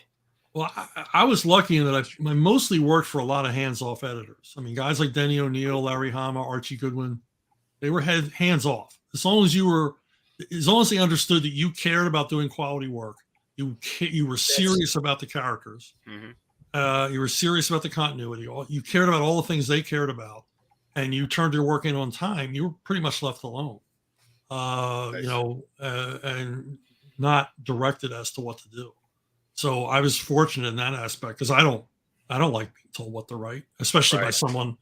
I mean, when Archie Goodwin says change the story a little bit, okay, it's Archie Goodwin. You know, when some nudnik that couldn't write his way out of a paper bag, you know, I wonder how he found his way from the elevator to his office. It's like, no, I had an 80-20 rule. I listen to 100% of what you say, but I'm only going to do 20% of it. And you're so dopey, you won't even notice. But then you had other editors, and they like, I guess as children, they like pulling the wings off of butterflies or something. They just love tormenting writers. Oh, God. But I stayed away from those guys as much as possible. Yeah, well, I mean, it's unprofessional because it doesn't result in a good comic book. Well, they didn't care about that. The whole thing. I'm looking at it. If a writer writes something from their heart, from their soul, from inside of them, and then somebody else goes, yeah, that's not going to work. The writer has to go, yeah, it might not work for you, but it works for me. I wrote it. Right. You see what I'm saying? It's like, you know, it's like if they want the passion, they got to let you write your story. Right. I always feel that when, like, I write for myself first, on a, you know, topic or character that I enjoy, and I find that if I enjoyed writing it and enjoyed the story myself, typically the reader ends up enjoying it too, because you put that heart into it, and they get that. Right. So yeah, I think, I mean, you know, you just have to be. The best editors know when to leave a writer their best devices. I mean, I was always good at digging my heels in with a new editor, who basically wanted to write the comic through me. Right. It's like, that's not going to work for me. Because you don't know what you're doing. I mean, I was in a meeting about a crossover event one time. It was me and another writer and our 2 different editors. This one editor was trying to convince me to do a story element, and I just wouldn't do it. We spent the whole morning with him trying to convince me. And the other writer spent all of his time looking out the window. And my editor was saying, Chuck's never going to do this. Why do you keep trying to convince him? He said no, and that means no. Yeah. You know? Yeah. That's good stuff. Yeah, it is. Hey, I'm What's- getting paid. Yeah, right. Right. Well, What's oh, go ahead, Brian. No. I was just gonna say, but yeah, no. I mean, like what Chuck was saying, it's like it also depends. It's like if I had somebody, you know, like a Denny O'Neil editing my work, I'd be like, yes, sensei, yes, sensei. Sure. But if it's somebody, because I've had people that were like, oh yeah, well, you know, we'll do your comic, but you know, we're going to change the name, and we're going to do this, and we're going to do that, and I realized that suddenly it's a territorial pissing. Right. That it's like they just kind of want to like leave their mark on your work, and that's their way of being creative. This Also- happens in Hollywood, especially. Oh, well, Hollywood, forget it. I mean, I was on a film with producers one time, and it was about Winterworld. And they said, well, what if we made the girl a little older? And I said, look, I don't care if you make her a chimpanzee, you know, because once I sign off, you're just going to do whatever you want anyway. So why are you even asking me this? Right. What do I care? I said, I did the comic. The comic is eternal. You can always go back to the comic and see the real thing. You guys screw it up as much as you want. And I said, the thing is, you know, if you guys don't screw it up, the next batch of guys they bring in to work on it will screw it up. So what do I care? Yep. Right. You know, but I mean, I'll give you an example. I mean, sometimes it's just stupidity. It's not even they want to put their mark on it. It's just, they just don't know anything. When I worked on G.I. Joe at Devil's Due, they told me that I had to stop using the Cobra Rattler, the airplane, because it was too futuristic. And I said, the Cobra Rattler is based on the A-10 Warthog. It's been in service with the United States Army for 20 years. Exactly. And another one I had, I wrote the scene I loved where Destro and the Baroness are in a meeting with Cobra Commander. And they get an argument with each other and immediately pull weapons. I mean, they're going to kill each other. And the Cobra Commander has to break it up. And my editor said, well, they wouldn't do that. They're in love. I said, that's why they're doing it. Exactly. Right. Exactly. Do you not know that anything? guy must have been single. I said, are you married? Never. I know. Oh, clueless. Uh-huh. Exactly. But they're married. That's a perfect reason to pull a gun. Exactly. So, right. If always they hurt the one didn't you feel love. passionate, if they didn't feel passionate, then Right. they'd be like, you do what you do what you want to do. Plus, it's Destro and the Baroness. They're going to pull a weapon on anybody that they disapprove of. Right. They're maniacs. Oh man, those old G.I. Joe comics are so much fun, man. So much fun. Yeah. I met Larry at the Capital City Comic Con in Lansing, Michigan in 2019, and I had a big 1/16 scale tank diorama that I was using for a book display for one of my books, and I walked up to him and said, "Hey Larry, could you sign my G.I. Joe tank?" And he looked at me and he looked down at the tank, and it was like a thing I bought at Big Lots, you know. And I painted it and modified it. And he looked at me, he looked at the tank, goes, "That's not a G.I. Joe tank." I'm like, "I know, could you sign it anyway?"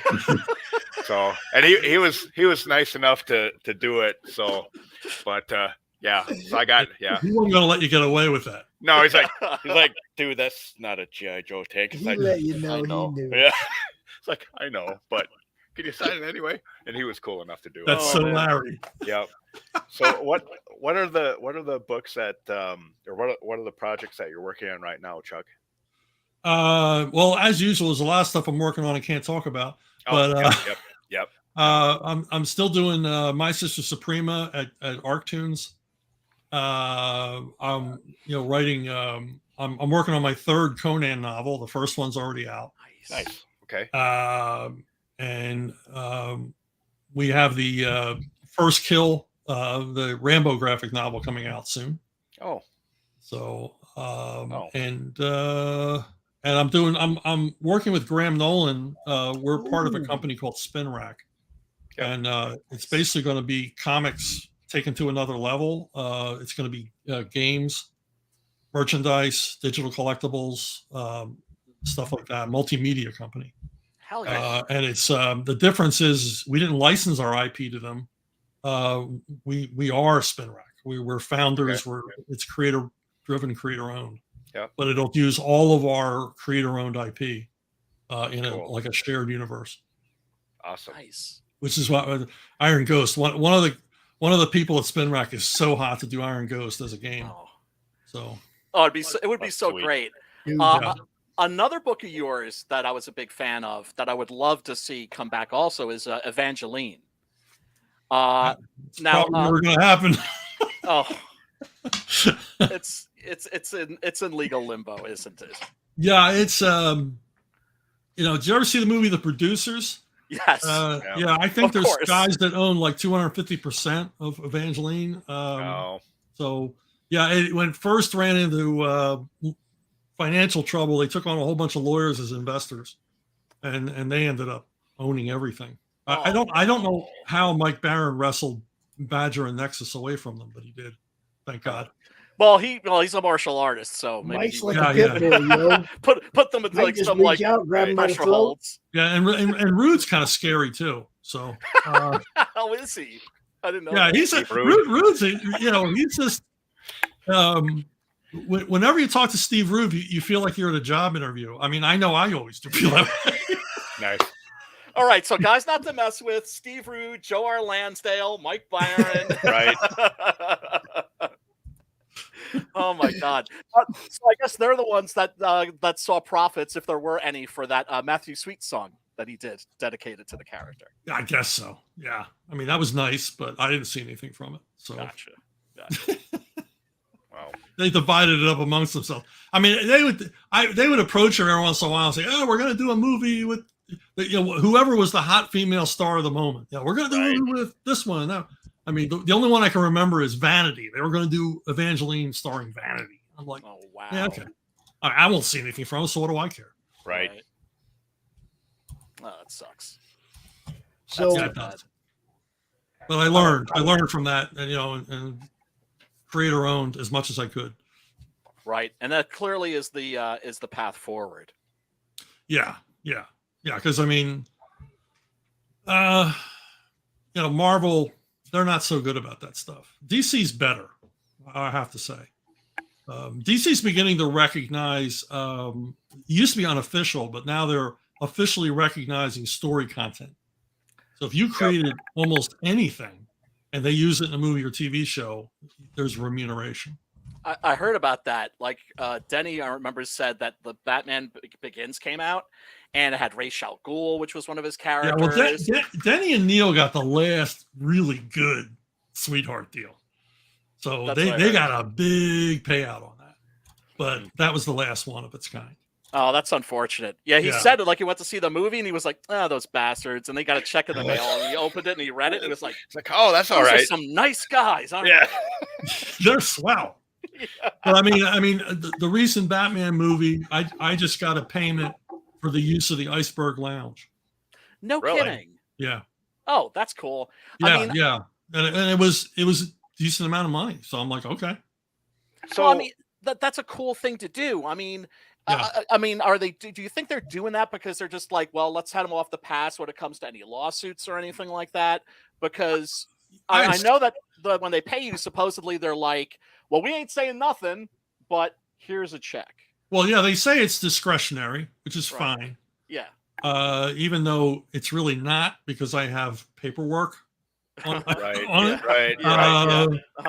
But it used to be they literally just. Like on Batman Begins, for example, when Bruce Wayne goes and picks out the Batmobile, basically buys it off the lot. When I saw the movie, I went, well, I'm the one that did that. Everyone else had Alfred and Bruce Wayne building the car in the Batcave, which I thought was ridiculous. World's greatest detective, yes. Automotive engineer, no. Right. So I called Paul Levitz, and he said, well, let me look at the issue, because I actually had it in an issue of Detective, established where the Batmobile came from. And he called me back and says, you're right. So they stroked the check, you know. But it was a small check in comparison to what they paid for the Iceberg Lounge. So all right. I've heard of the Iceberg Lounge. I know it's Penguin's. Well, it was his, or is it his again now in the current books? Yeah. Was that something that you?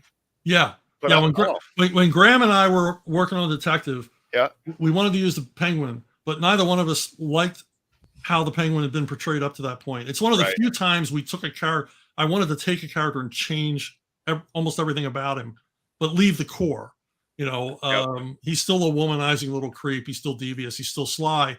But I never bought him as a guy who was real physical, you know, who was in on the heist, you know, or anything like that. You know, this guy was not driving a getaway car.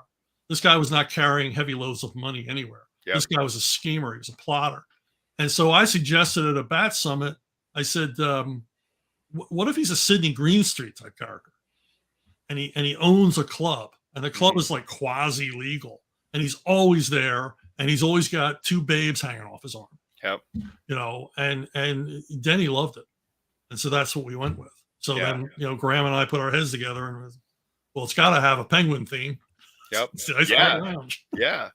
I think that's the one thing that is drawing me more to DC Comics, where they're taking, you know, these villains that we've known for all these years and kind of giving them new life. So that's a cool tidbit about the Iceberg Lounge, because I did not know that. I mean, we were always, you know, trying to figure out a way to rework. I mean, Graham and I reworked Firefly, and we're kicking ourselves because we didn't rename him, because if we were renamed him, we would have gotten money every time he appeared somewhere. But because he was rebooted, you know, and I rebooted like Calendar Man. I mean, I looked for the lamest Batman villains I could find and give them new life, but without getting away from the core of what they were. I didn't want to utterly change them, but I wanted to like make them more dangerous, give them a real reason for their psychosis. And less silly, like, you know, somebody's like Kite Man. I couldn't figure out Kite Man. That's so I think Billy's Killer Moth. I had a lot of fun with Killer Moth. I think Billy's asking, what are your favorite story arcs of the Punisher and the Batman? But I'm not sure. He just threw it out there. Favorite Punisher, favorite Batman. I don't know. That's a little general, but yeah. I think to work on, I mean, my favorite Punisher arc is one I did with Gary Quapis, where it was a hillbilly meth gang moves into New York City. Nice. And that one ends with Punisher having an exoskeleton micro built for him that doesn't work quite properly. It's like it was like an Iron Man costume built in a garage. And, that was just a lot of fun, and Gary was just so into it, creating these, you know, wacky, you know, redneck characters, and then having them mix it up with, you know, an urban street gang. It's just and then Punisher in the middle of it. It's just so much fun. Nice. See, you're enabling me more, so now I'm going to be going out and freaking books. Thanks, Chuck. Well, it's like when I go on the Facebook page. Chuck enabled me. There's a Facebook page, Men's Adventure paperbacks in 1970s, and every time I go on that page, it costs me money. Right. Like, oh, now did you ever see this one? No, I never saw that one. Yeah. Well, what's great, of course, is the fact that, you know, it's not like the old days where, I mean, now you can get reprints, you get trade paperbacks. I personally hate long boxes, you know, having to flip through. I mean, I understand the whole collector's thing. I get it, but I just love the convenience of trade paperbacks and the fact that, you know, because back in the day, of course, you know, if you wanted like the full Frank Miller Daredevil arc, you had to go and you had to buy all of those issues. Right. You know, there were no reprints back in the day. Right. Yep. Right. And the crappy paper and the crappy printing, and, you know, I mean, I've got walls of trade paperbacks in my house. I mean, I just love the collections and the omnibuses and all the rest of it. Too. I'm just a sucker for all of them. Yeah, man. Yeah. So we're very lucky in that regard, but of course it could be a little brutal on the wallet. Yeah. Yes. And the bank account. Yeah. So Billy Power Max asked, "Did you do Suicide Run?" Yes, I did Suicide Run. Okay, now what's that? I haven't heard of that one now, and I'm writing it down. Boy, I know Suicide Run ran into Countdown, or was Suicide Run? No, it was. Boy, I can't remember now. But I do remember writing. Suicide Run was it was a crossover of all three titles, and it was Larry Hama, Stephen Grant, and me. And mostly it was me and Larry trying to write each other at the corners. Right. Because it was a Marvel summit to put that one together, so it was very loosey goosey. Nice. It wasn't like a Denny one, right? We're doing this issue and this issue and this, Right. It was. So I don't remember a lot about that story. I remember more about Countdown because it was basically me writing all three books to their cancellation. Okay. Nice. How'd you feel about that? I was sad to see it go. They had fired Don Daly. I love Don Daly. He was such a great editor. They replaced him with a guy who was going to reboot Punisher. And he told me that he was going to make a Punisher who was kinder and gentler. And I said, what form does that take? And he said, well, he doesn't kill people, he maims them. I said, so he's a sadist. I said, how is that kinder? Right. I'm gonna break your knees. Yeah, right. I'm gonna break your knees. That's kinder than shooting you in the head. I mean, right. This punishment will last much longer. Yeah, and the funniest thing about it was he said, well, I'm going to have 3 different writers pitch, and I want you to be one of them. And I said, I don't get in horse races. I said, you either want me or you don't want me. Right. I said, I'm not entering a contest to write the Punisher. Right. And so he said, yeah, you should do it. Blah, blah. And I didn't do it. And so a few months go by, and he calls me and he says, you never submitted a pitch. I said, I told you I was never going to submit a pitch. Right. And he goes, but Lee Weeks won't draw it unless you write it. And I said, well, then Lee Weeks ain't going to be drawing it as much as I'd like to work with Lee. Right. Oh, man, I love that funny. dude. He's incredible. One of the absolute best. Probably my favorite thing that he ever did was it was Tarzan versus Predator in Pellucidar. I burned with jealousy that I didn't get to write that one. Oh my goodness. God. Yes. That was what an idea. Fun. Oh, so much fun. Yeah. Dang it. There's another one that I got to write down. I love Predator, and I love Pellucidar. I know. Yep.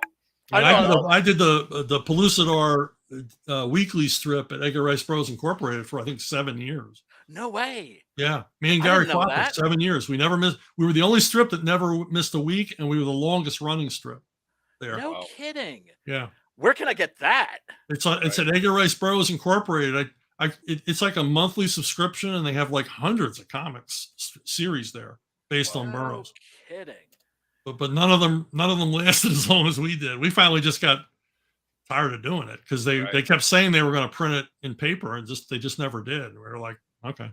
Oh, that's unfortunate. I mean, if I could get a trade paperback of that, I would be psyched. You said 7 years, huh? 7 years did a weekly strip, yeah. Wow, and doing a weekly strip is notoriously difficult, isn't it? Yeah, it wasn't that bad. It wasn't that bad. I mean, you just had to have it was like a Sunday page every week. You just had to kind of learn how to pay something like that out. But it was Pellucidar. So how are you not going to have fun with that?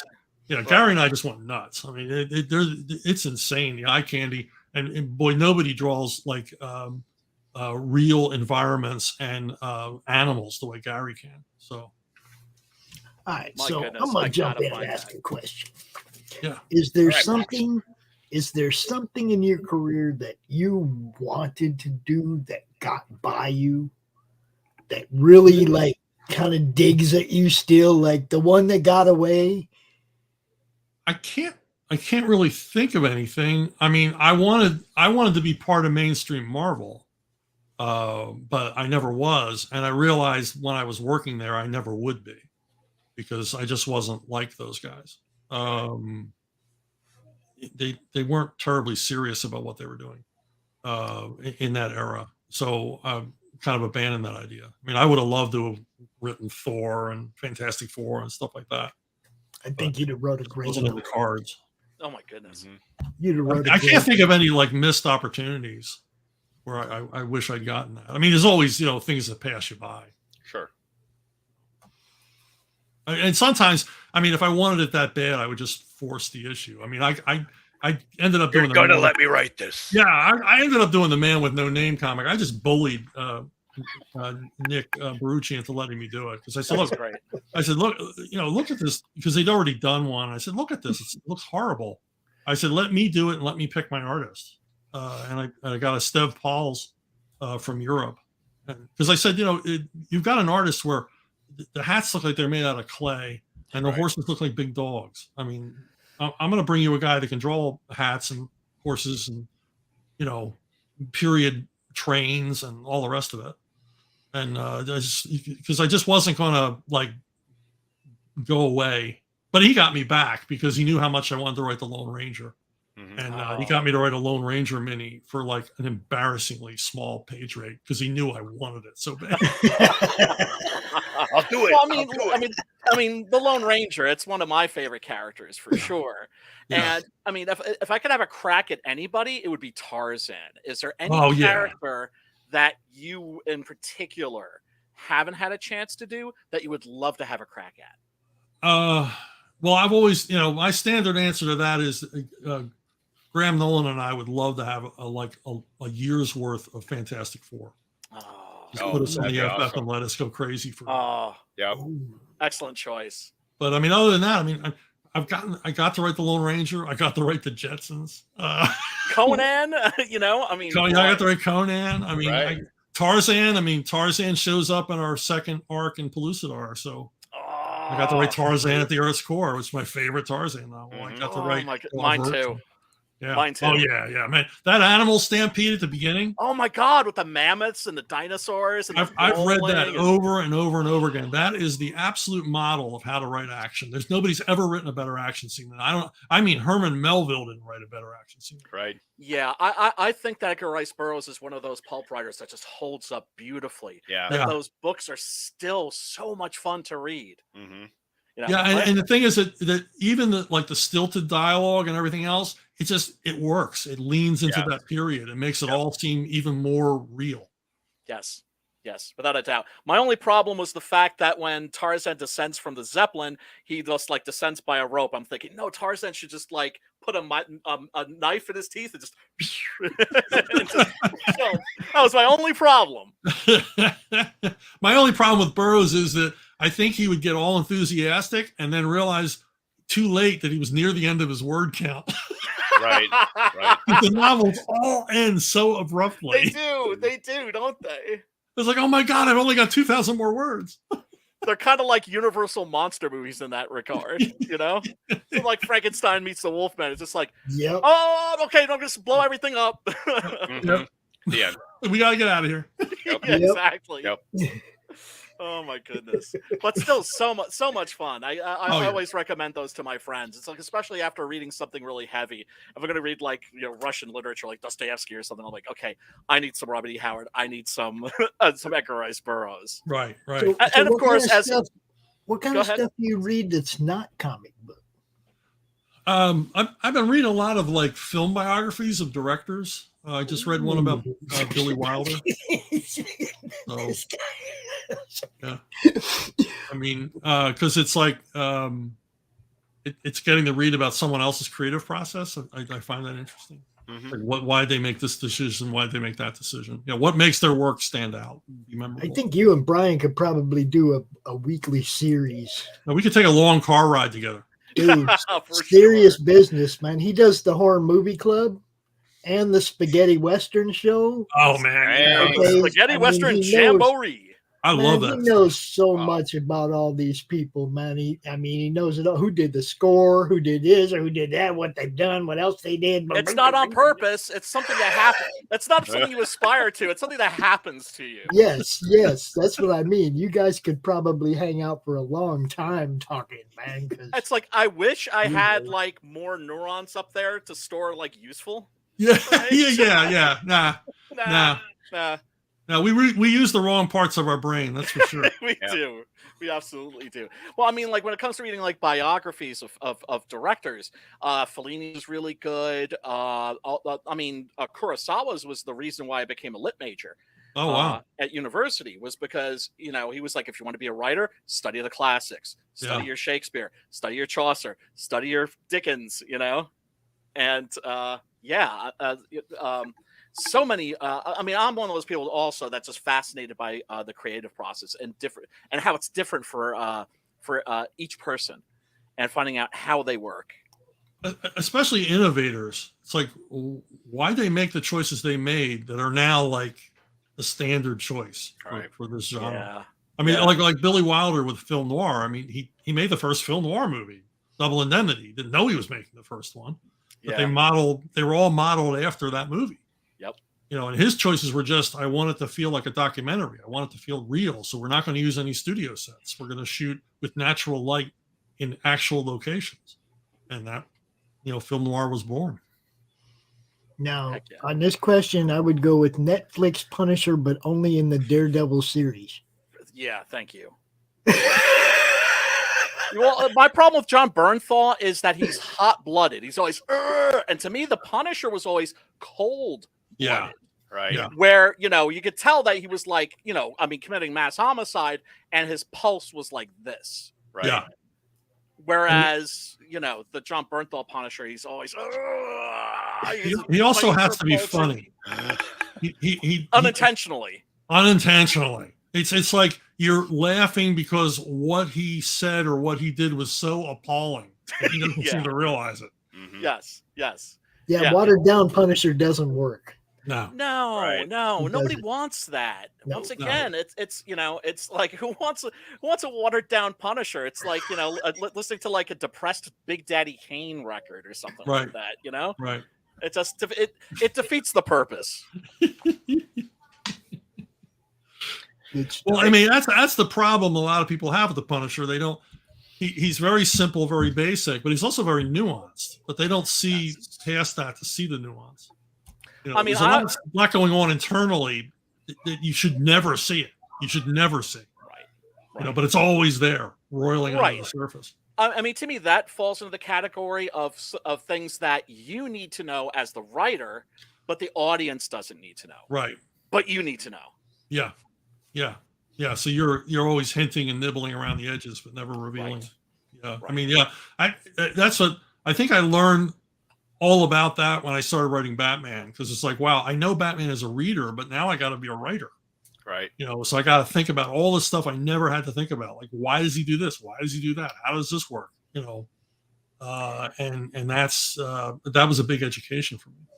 Did you ever feel intimidated by a particular character where you thought, oh my God, this is such a responsibility, or maybe they're complex, or maybe this is a character I always loved? Have you ever felt intimidated? Well, I mean, I was always aware of the responsibility. I'm a steward of this character. They're allowing me to play in this playground. Mm-hmm. I don't want to break any of the toys. Batman, I remember handing in my first Batman arc, because Denny had me do a 3-issue arc on the Batman title. And I said, I don't know if I have any more Batman stories in me. And he just sort of laughed, and he never really said anything. So he must have known something I didn't know. Yeah, right. But as far as intimidating, I mean, this is going to sound weird. The most intimidating character I ever had to write, and the one I wanted to stay away from as much as possible, was when I was writing The Simpsons, Ralph Wiggum.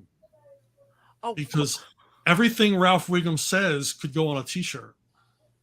Okay. It comes out of nowhere. It's a total non sequitur. It's something only Ralph Wiggum would say. And it's like, well, what's the hell is this kid's psyche like that he says the stuff he says? I mean, Ralph Wiggum would never say, hi, good morning. It's got to be something off-putting, weird, or awkward. Right. And so I very rarely, if ever, wrote him. Another character that intimidated me was the Riddler. He's my favorite Batman villain. But I only wrote him twice because I'd set the bar so high for a Riddler story that I could only come up with 2 that I liked. Interesting. Now, the Simpsons story, I think that was for Treehouse of Terror? No, I worked on quite a bit of The Simpsons. I worked on The Simpsons for years. How much Otto did you get to write? How much what? Otto. A little bit Otto. I was big on Lisa. Lisa was my favorite character to write because she's like the conscience, the soul of the series. The moral compass. And and it was always heartbreaking to disappoint her over and over again. I mean, I wrote a scene for her that they wouldn't let me do. The Simpsons, she's lost in the Amazonian rainforest, and she comes upon a crew who are clearing the forest, right? Yeah. To grow crops.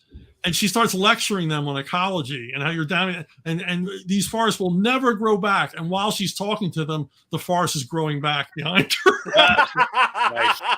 and they said, "No, we won't let you do that." Yeah. So. Oh. Hey, everybody who's it was been such there a perfect says the Lisa same thing. scene, you know. Right. Her good intentions are thwarted once again. Oh. Yes. Hey guys, I gotta sign off. Thank you, Pops, for having me on. Nice to meet you, Brian, and nice Pleasure, to talk to you, Chuck. I love your work. I was recently across state up here in Michigan, and I stopped into because what else am I going to do after work than go to find a comic book store to go to? They had a bunch of dollar bin, like long boxes. And I'm going through there. And I swear to God, I came across, now I already have Valkyrie, the Eclipse, but I thought to myself, I don't know if I have the whole thing. So now Cool. So I'm like going, I don't remember if I got the whole 3-issue thing. So anyway, now I got it twice over. So, because I love, yeah. So let me tell you a story about the very end of that miniseries. Okay. There's a scene where Valkyrie's flying home. Yep. And she's looking out the cockpit. Yep. And she sees Airboy in the clouds, like she's thinking about him. Yep. Well, Paul Gulacy drew the Three Stooges instead of Airboy.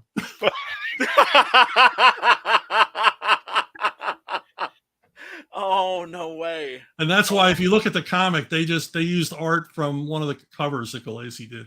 Oh my goodness. They just reproduced it. Oh, that's so. Oh, that's so mean. Where am I? Yeah. Where yeah. She looks out. It was Larry, Moe, and Curly, not Airboy. Wow. Oh my god. That's awesome. Oh, that's awesome. That is good stuff. Vicious. Yep. Ruthless. So again, thanks again, you guys, and thank you, Chuck, for doing what you do. And I'll be looking for more of your work. So, all right, and especially some of these other titles that I didn't know about until tonight, and now. Cha-ching! I know the Pellucidar comics, man. Yep. I want those. I didn't know about that either. Yeah, man. No. So anyway, but thank you guys. Have a good evening and a good weekend. And hey, we'll be out here all weekend, Peter. So, cool. Stop back in, bro. All right. Yeah. See you Take guys. care. All right. Pleasure, sir. Dude. Good deal. So let me take it off the rails in a different direction, Chuck. What is your favorite album cover? Oh wow, album cover. Question. Wow. Hey, I've had a couple weeks to think about this. I was ready. Yeah, but you didn't give me a couple weeks to think about it. Seriously. Nice one, Pops. Yeah, because I mean, I don't even have any albums anymore. I have to remember what my albums looked like. it is kind of a lost art, isn't it? It is. Oh, Once yeah, we got absolutely. CDs, once CDs came along, I mean, they just shrunk it all, man. It was all tiny, you know. I mean, obviously, I'm a comic book guy. That the Bat Out of Hell, Richard Corbin, right? Meatloaf album comes to mind, right? Or the Molly Hatchet Death Dealer. Oh yeah, Rosetta, of course. But I didn't listen to Molly Hatchet. I liked me neither. I didn't listen to Molly. I liked I liked the concept ones, like the Rush Farewell to Kings album with the girl sitting on the throne with the crown, and it was like a concept, album, and then they used it on the cover, one of the titles of the song and the title of the album. It was like, but she's sitting like in a junkyard, but on a throne, you know, and it's like farewell to Kings because he's sitting over here in the garbage, you know. I always liked the Spinal Tap soundtrack album, which the cover was "Smell the Glove." Smell the glove. Yes, yes, yes. Was just black because the real cover was just too nasty, and you never see it in the movie. They just describe it. Just a woman with a dog collar on, naked and greased on all fours, with a glove being pushed in her face. Only Brian. Well, not only Brian Rich too, but you know. Too funny. Oh, Wow. too good. I have to say, I've never been asked that one before. Really? No, that's a good question, bro. That's good. Yeah. That's good. It to me it is because it is a dying art. Okay, we used to have album collections, and like some of the art was amazing on some of the covers of the albums, and people made good money doing album cover art. And it's like, you know, yeah, now you do it, but it's like a digital piece that, you know, is on their Spotify with their download. You know, I mean, it's not. And it'll be AI now, so they don't have to it's spend not. any It's money. not on your shelf or in your collection anymore. Yeah. It's not part of your. You know. I can't say I miss vinyl, but I do miss the album covers. Exactly. That's how I feel too. Yeah. And nobody misses 8-track. I did like the cleaner CD. I did like the cleaner, you know, music when the CDs come out. I really loved it because, you know, I mean, a lot of the stuff I listened to, like Rush, when you're getting, you know, 24 and 32 beats, and you just like, you don't want to miss none of that, you know. Right. And vinyl, a couple ticks where you just, what did Neil do right there? Oop, tick, tick, tick. You know, you miss it, right? So when they came out with that digitally remastered stuff, it was like, yeah, this is badass. Yeah. But it's still, you miss that nostalgia of the old albums, man. Well, you yeah, know. I mean, who? Well, I mean, who buys CDs anymore anyway? But you know, buying an album and opening it up and reading the liner art while you listen to it, and all, you know, reading, you know, all the stuff. I mean, a lot of them had like lyrics. Books. Yeah, they had all this literature to read with it. I mean, it was like a different experience than just opening it up and sticking it in your car dash. Yeah.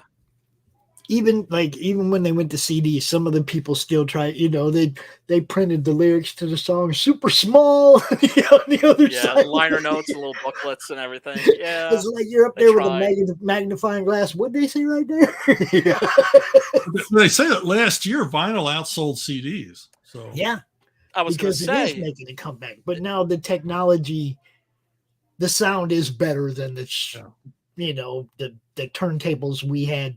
Even the nice ones back, you know, in the 80s and 90s aren't nothing like what they have now. Well, also in the 70s, they started making them cheaper.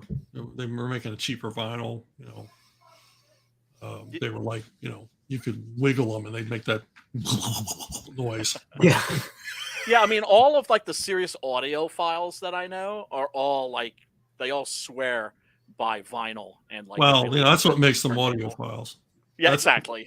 That's like people who are really into wine. And, and they've done various tests that show that even wine experts don't know what the hell they're talking about.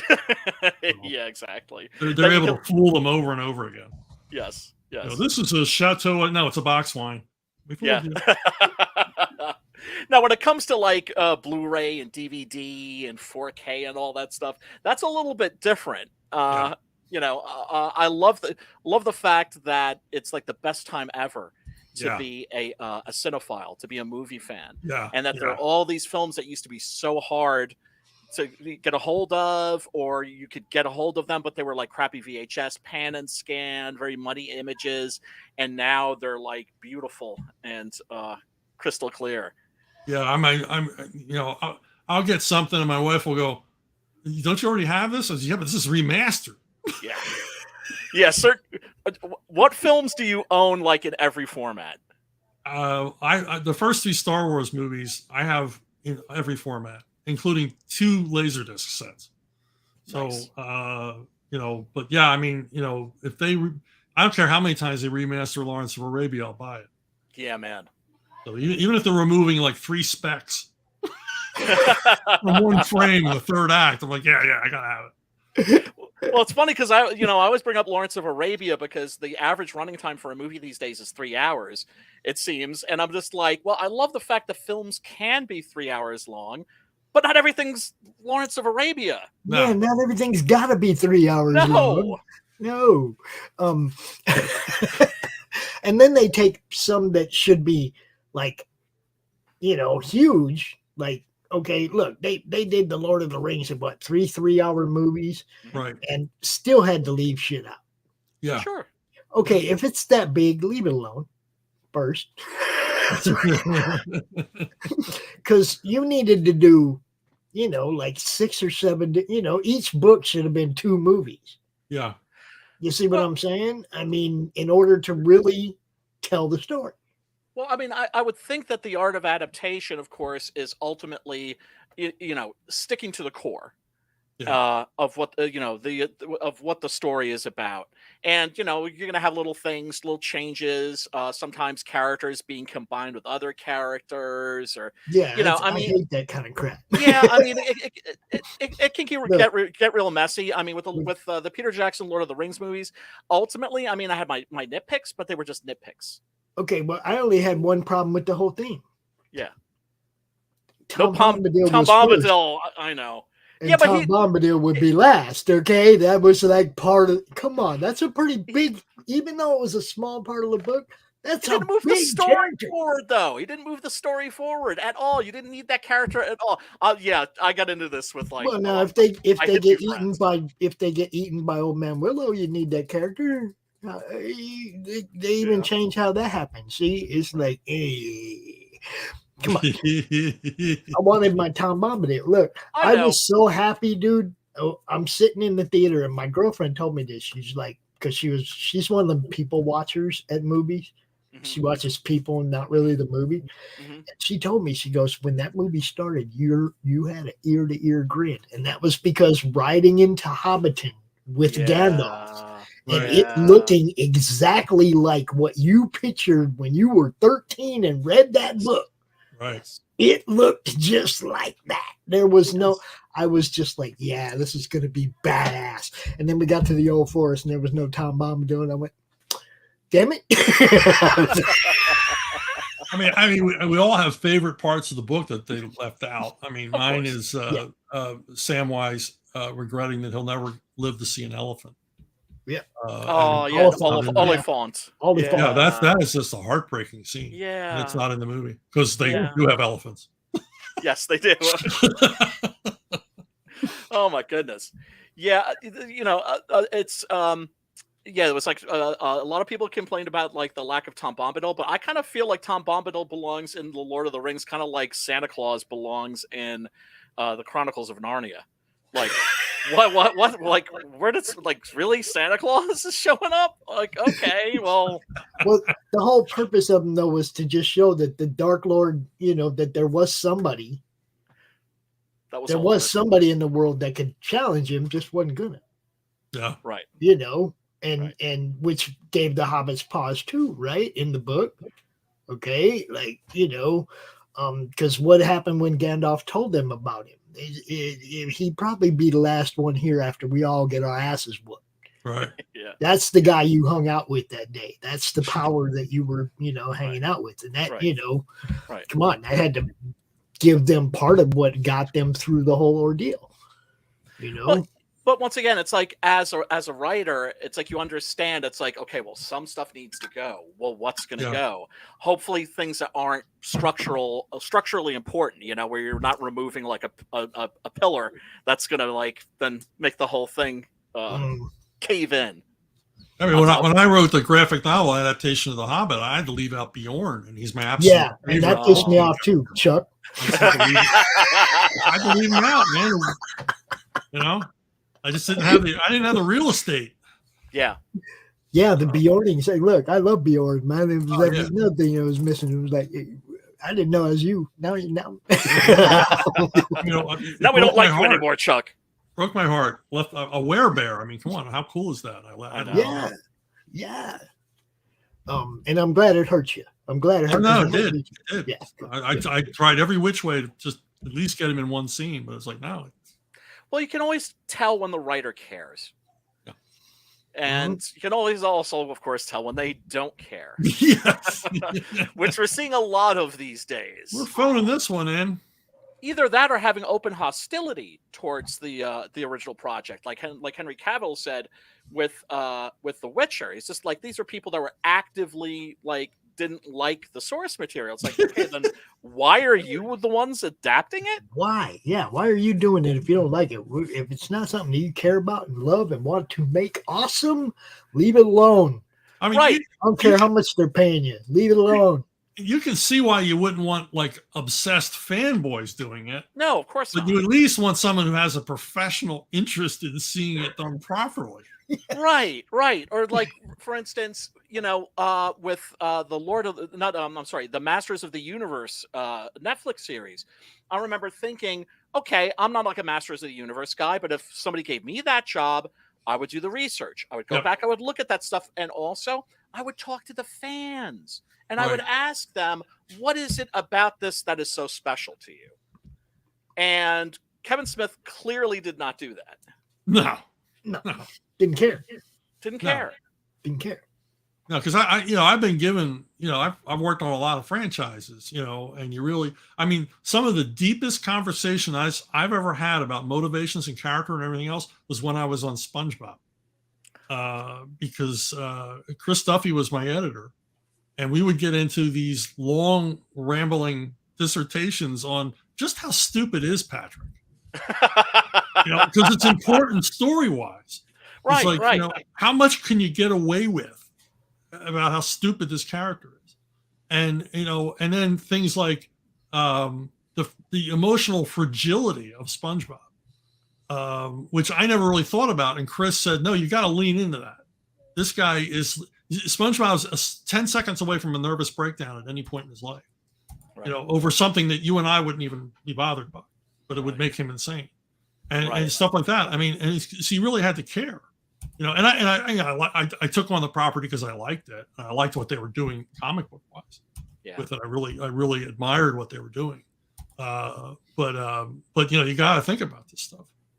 Well, also, that was a cartoon that came out when there was really a renaissance, I think, in children's entertainment, where you could tell that the people that were making these shows, that Foster's House of Imaginary Friends, there were like so many. I was like, oh my God, like this is like a renaissance. Like these are people that have the opposite of the attitude of like, oh, it's just for kids. It doesn't need to be good.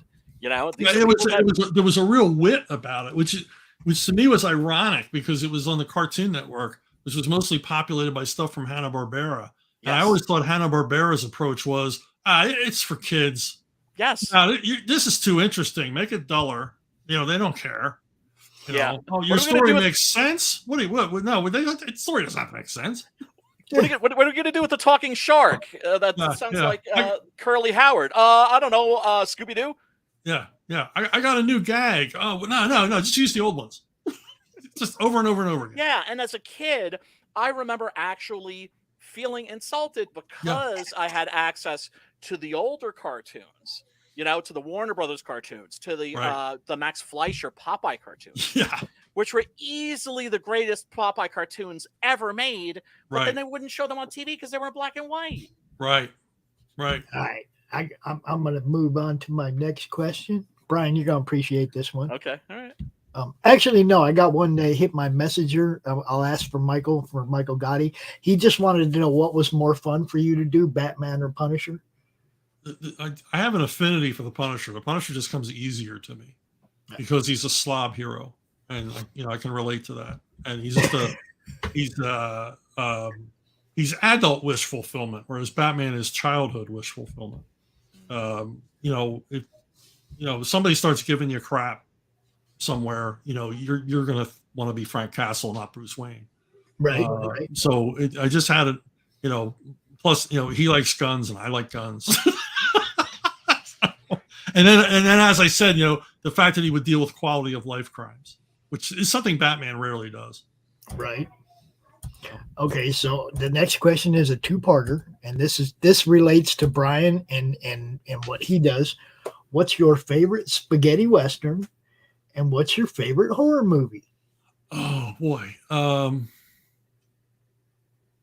Yeah, I got to go with the classics. I got to go with Once Upon a Time in the West or Good, the Bad, and the Ugly. As you know, I mean, it's just. But there's obscure ones. I like Run Man Run. Ah, yes, the sequel to The Big Gun Down. Yeah, that is such a fun movie. Yeah, it is.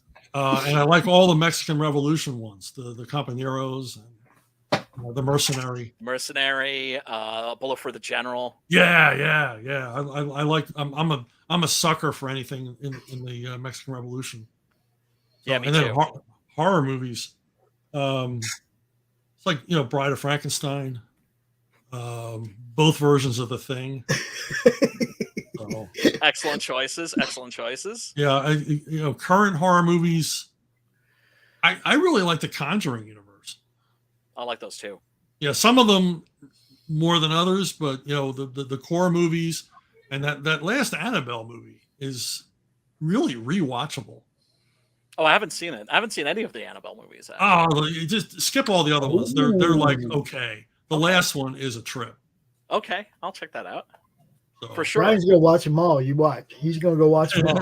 Well, I mean, I'm a little bit less of a sucker for contemporary horror than I am for classic horror. But then again, it's not that there aren't perfectly fine horror movies being made right now. It's just that there's such a glut of them. Well, it's going to get worse. There's never been as many horror movies in production from the major studios as there is right now. No kidding. Because the superhero cycle's ending, buddy. Right. And they're looking for movies that earn. Mm-hmm. And that you don't need movie stars for. Yeah, and that you can make for $5 million. And yes. and I think there's almost 30 horror films currently in production from the major studios. Wow. The other one I got to mention, and because I mentioned Conjuring, the real reason why I like Conjuring movies is because the good guys win. Is The Exorcist. The Exorcist was like my favorite horror movie, and I think now it's one of my favorite movies. Period. Yeah, I think it's one of the great American films. The new cut that puts that key scene back into the movie. Yeah, which ends the story on so much more of an optimistic note. Well, it also explains what the hell's going on. Yeah. Because I mean, Father Karras literally says to Father Merrin, what the hell's going on? I mean, what does it want? Yeah. And he says it wants to make us feel unworthy of God's love. And I was like, oh my God, why did they ever take that out of the movie? I know. Mm-hmm. I felt the same way. And I remember when that version came out theatrically, my friend and I at work were like, "Oh, hey man, like you want to go check out like the Exorcist re-release?" We're like, "Well, duh, yeah, right."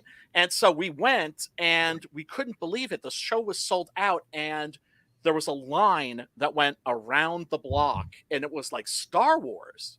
Yeah.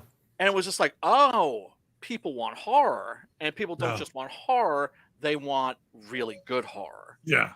Because I really think that The Exorcist isn't just one of the great American horror films. I think it's one of the great American films. Oh, absolutely. Period. Without a question. I mean, the craftsmanship in that movie is just astounding. I mean, impeccable. Yeah, I hate it when people talk about Kubrick and The Shining, and that's the greatest horror movie. No, Kubrick had obviously total contempt for the horror genre. He repeats all the mistakes that every bad horror movie maker's ever made. Right. Friedkin goes into The Exorcist saying, I'm going to make a great horror film, and I'm going to get really serious about it. Yes. And I'm going to innovate. I'm going to do stuff that's never been done before. Yeah. It's brilliant. Yeah, absolutely. And also that the director's cut that was released, that also kind of sets things up for Exorcist 3, which doesn't nearly get, well, I shouldn't say it doesn't nearly get the love it deserves, because it does now. Right. It just didn't when it first came out. Yeah, I mean it's tough because that first movie is so much lightning in the bottle. It is. No. But that's what I like about Exorcist 3. It's not trying to be the first one. It's like 2010 and Odyssey 2 is a very good movie because it's not trying to be 2001. Yeah, it's trying to be a true sequel. Right. Right. But sequels, they all have sequelitis for the most part. Well, they're usually remakes of the originals. Well, the remakes or just make everything bigger. We're going to add more characters, and it's like, no, that's not what a sequel's supposed to be. Right. Or in the case of the Marvel movies, throw more CGI crap on the screen. It's just, but yeah, no, I mean, well, of course, what I'm hoping is that Universal will eventually try to take another crack, a smarter crack at the Universal monsters and that universe, because of course their whole dark universe thing was just, right out the gate, just a mess. I always felt that they should take these characters and make them scary again. Instead of having like $150-200 million budget with Tom Cruise, do a $20 million, $50 million picture and make them scary again. Well, that's the problem, is that it's all this money, and they feel like they have to spend it all. And no, I there's so many movies made recently. I just wish they had scaled back, to make more interesting. I mean, adding more money and bigger budget and more effects to the Marvel movies is obviously didn't improve them. No. Like I really felt with, like, for instance, the Shang-Chi movie, that should have just been like a $20 million kick-ass martial arts movie. They should have gotten like the people that made The Raid and the Thai movies, like Ong Bak and The Protector. Get those cats and make like an awesome martial arts movie, and it would have blown people's minds. Right. But instead, they have to make this extravaganza where nothing looks real. You can't relate to anything. Right. I mean, you watch movies from the 50s now, and you realize this car chase is more exciting than any Fast and the Furious movie, because I know it's real. Exactly. Or if you're watching like an old James Cagney movie, when he's dodging the bullets, those were actually real bullets. Right. they had a marksman with like 45 caliber Thompson machine guns. It's like, yeah, don't worry, I'll miss you. It's like when they would fire arrows. That's somebody's shooting arrows at this guy. Yeah, you can imagine that's just like even Jackie Chan would be like, I don't think so. Yeah, the insurance people would not be happy about that. And that even goes to, the gore. You see these like medieval movies and guy gets stabbed and it's so obviously CGI blood. It's like, I don't know if you ever saw that Zatoichi film that Beat Takeshi made. No. It's good because it's painful. That has like the worst CGI blood I've ever seen. It just, in the first scene, it just takes you out of the film. Yeah, it just doesn't look right. Yeah, it just, I know a lot of people like that. I wasn't especially crazy about that. Yeah, I just don't understand. I mean, I was watching, YouTube has this thing where it's, I forget what it's called, but it's a series of guys that made miniatures for, and they interview guys that made miniatures for special effects. And they interview a guy who did the miniatures for the movie Moon, which you've never seen. The miniature effects are amazing.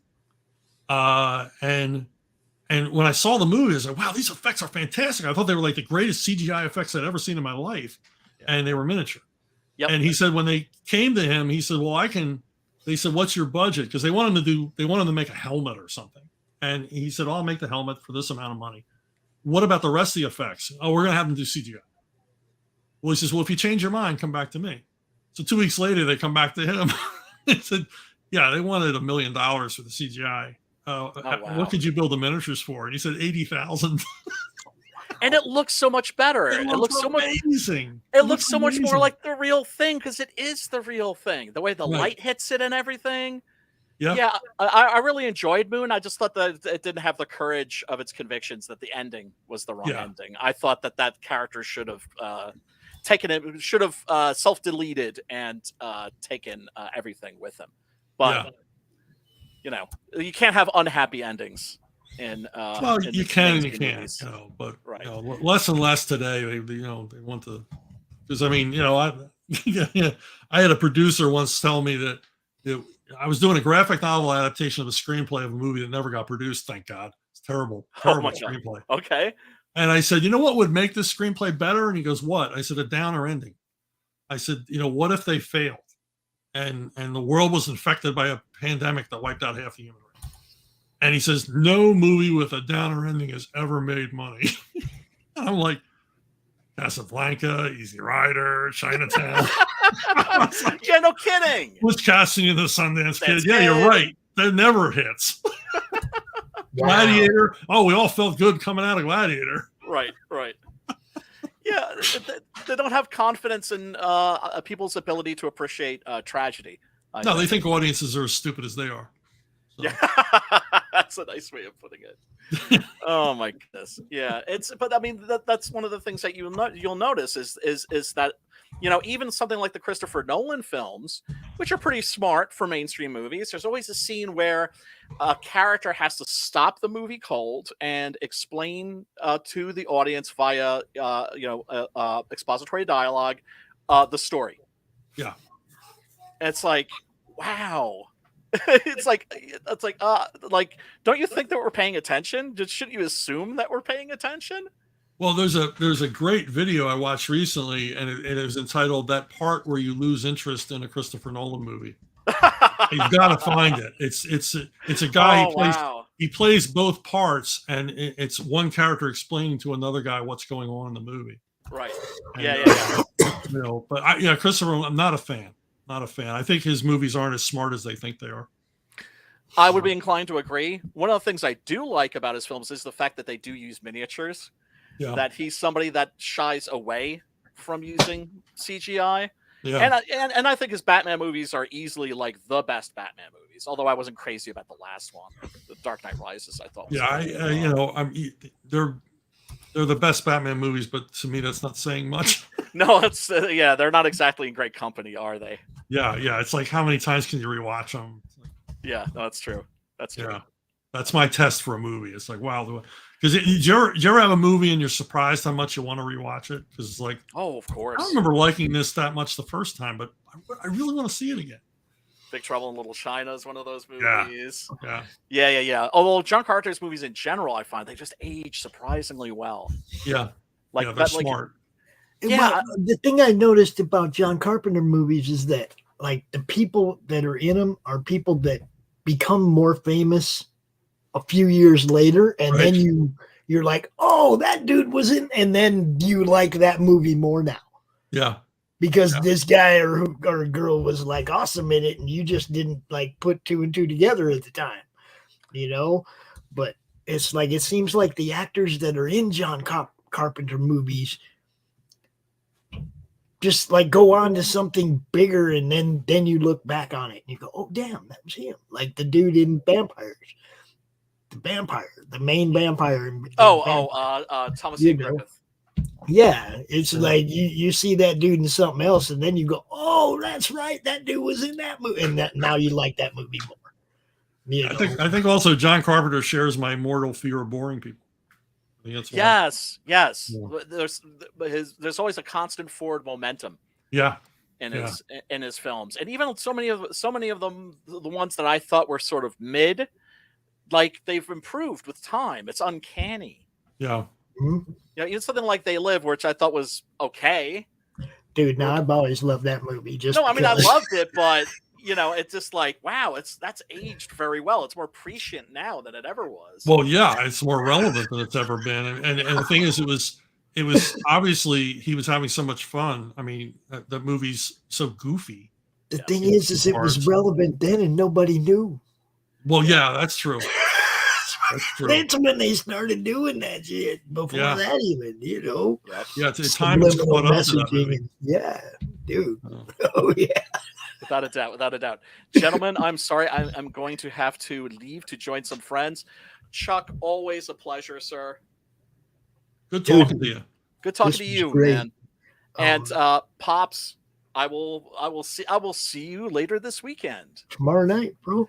CRoM Con, everybody. CRoM Con. Tomorrow night. We will be doing that wonderful Vincent Price movie tomorrow night. Yes. What's it going to be? The Abominable Dr. Phibes. Ooh, there you go. That's Navia. Yeah. Oh, yes. Yeah.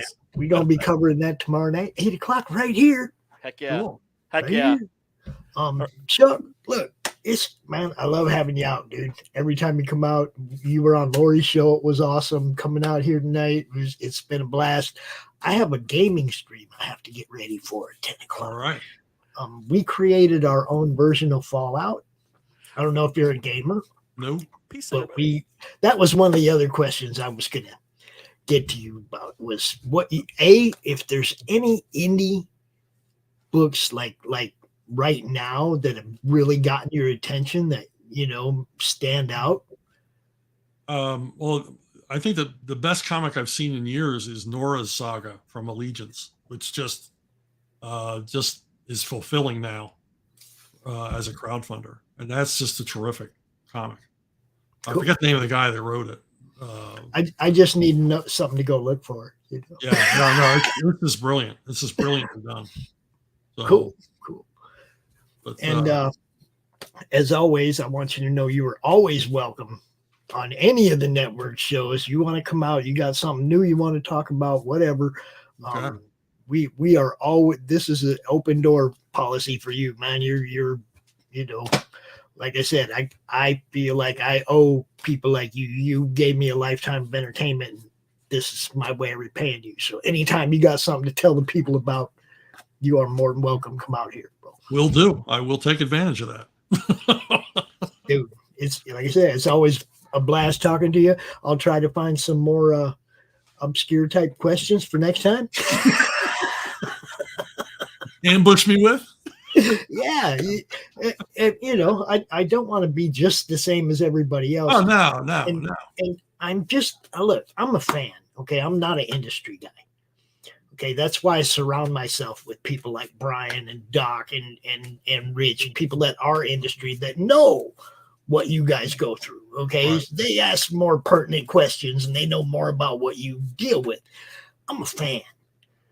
Okay, I tell you how well you entertained me, or like that, because this, like I said, you guys have done an amazing job of taking somebody like me through life and still loving comics at 60 years old. And also remind me where I failed, like leaving Bjorn out of The Hobbit. Hey, at least you owned it. Oh no, yeah, it was painful. Yeah, you own that. I didn't even have to call you out on it. You owned it. I didn't know that was you. Well, me, Carl Dixon. I didn't want to write it as Chuck Dixon because I said nobody wants to read The Hobbit, and it sounds like it was adapted by a sportscaster. So. I don't know though. A Hobbit written by the guy who created Bane. That sounds pretty awesome. Well, yeah, but that was in the future. I put on my pretentious hat to do The Hobbit. That's awesome. Hey, man, thanks so much for coming out. Certainly. Looking forward to the next time we see you. You guys tune in to his show, Ask Chuck Dixon, every week. What time do you do that live? Or what time do you do that on your channel? That pops up at midnight on Wednesdays. Midnight on Wednesdays, and we replay it on Thursday at noon. So you're going to catch it. Don't miss it. Cool. Thanks, Chuck. We appreciate you, brother. Good luck with your game. Oh, yeah. We got to go out and geez, I don't even know what we're doing. We're stuck in a vault. We're stuck in a vault. Ah, wow. So, right. Fallout, everybody, in about, I think probably about 10:15. Seth said he's running a little late. So we'll be back about 10:15. Peace, everybody. Y'all have a good night. We love you. Yeah, no. Check this out, Chuck.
America's southern border has become a war zone. Human traffickers, drug smugglers, and terrorists flow across the Rio Grande with impunity, secure in the knowledge that no one will stop them. A distant federal government lectures Americans on their privilege while punishing overworked border patrol agents who were helpless to stem the tidal wave of invaders and determined migrants. Second-generation Cuban-American Marcos Zamora is a military vet, more patriotic than most Americans. No longer able to ignore the chaos at his doorstep, he acts. Joined by his best friend Gus, they hit the border every night, saving lives while stopping violent drug cartels and other opportunists. The government reacts with fury at Marcos' attempts to preserve American sovereignty, deploying the full might of their enforcement agencies. But Marcos understands that the only thing the rich and powerful fear is bad publicity, and he records every encounter. Whoever he is, this private American must be stopped. Illustrated by Richard Bonk and written by Eisner winner Mike Barron, Private American is his version of Captain America, and maybe a little Punisher, taking part in this ongoing, violent, and very real battle of good versus evil in the war for American sovereignty. Grab your copy at theprivateamerican.com. We have a secure border, and that is a priority for our administration. I want to thank Chuck Dixon. This was a blast. We had a great time tonight. Oh, y'all tune in back in about a half hour with some of this.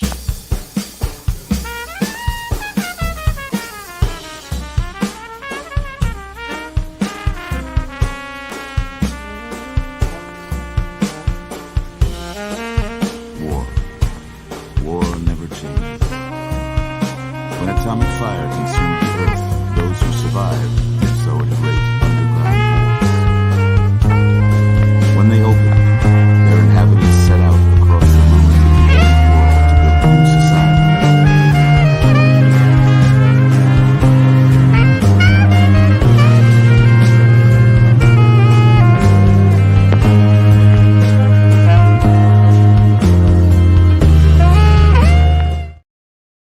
Comic Books for Kids provides comic books to kids in hospitals and cancer centers across the U.S. It's a place where we can all work together to make sure every child has a comic book. 100% of all proceeds go towards the kids. It's about making a difference, and while they're in the hospital, allowing them to fly like a superhero, battle dragons, or rescue teddy bears. We are in every state in the country and now support over 160 hospitals. Every month, we add more. Visit cb4k.org.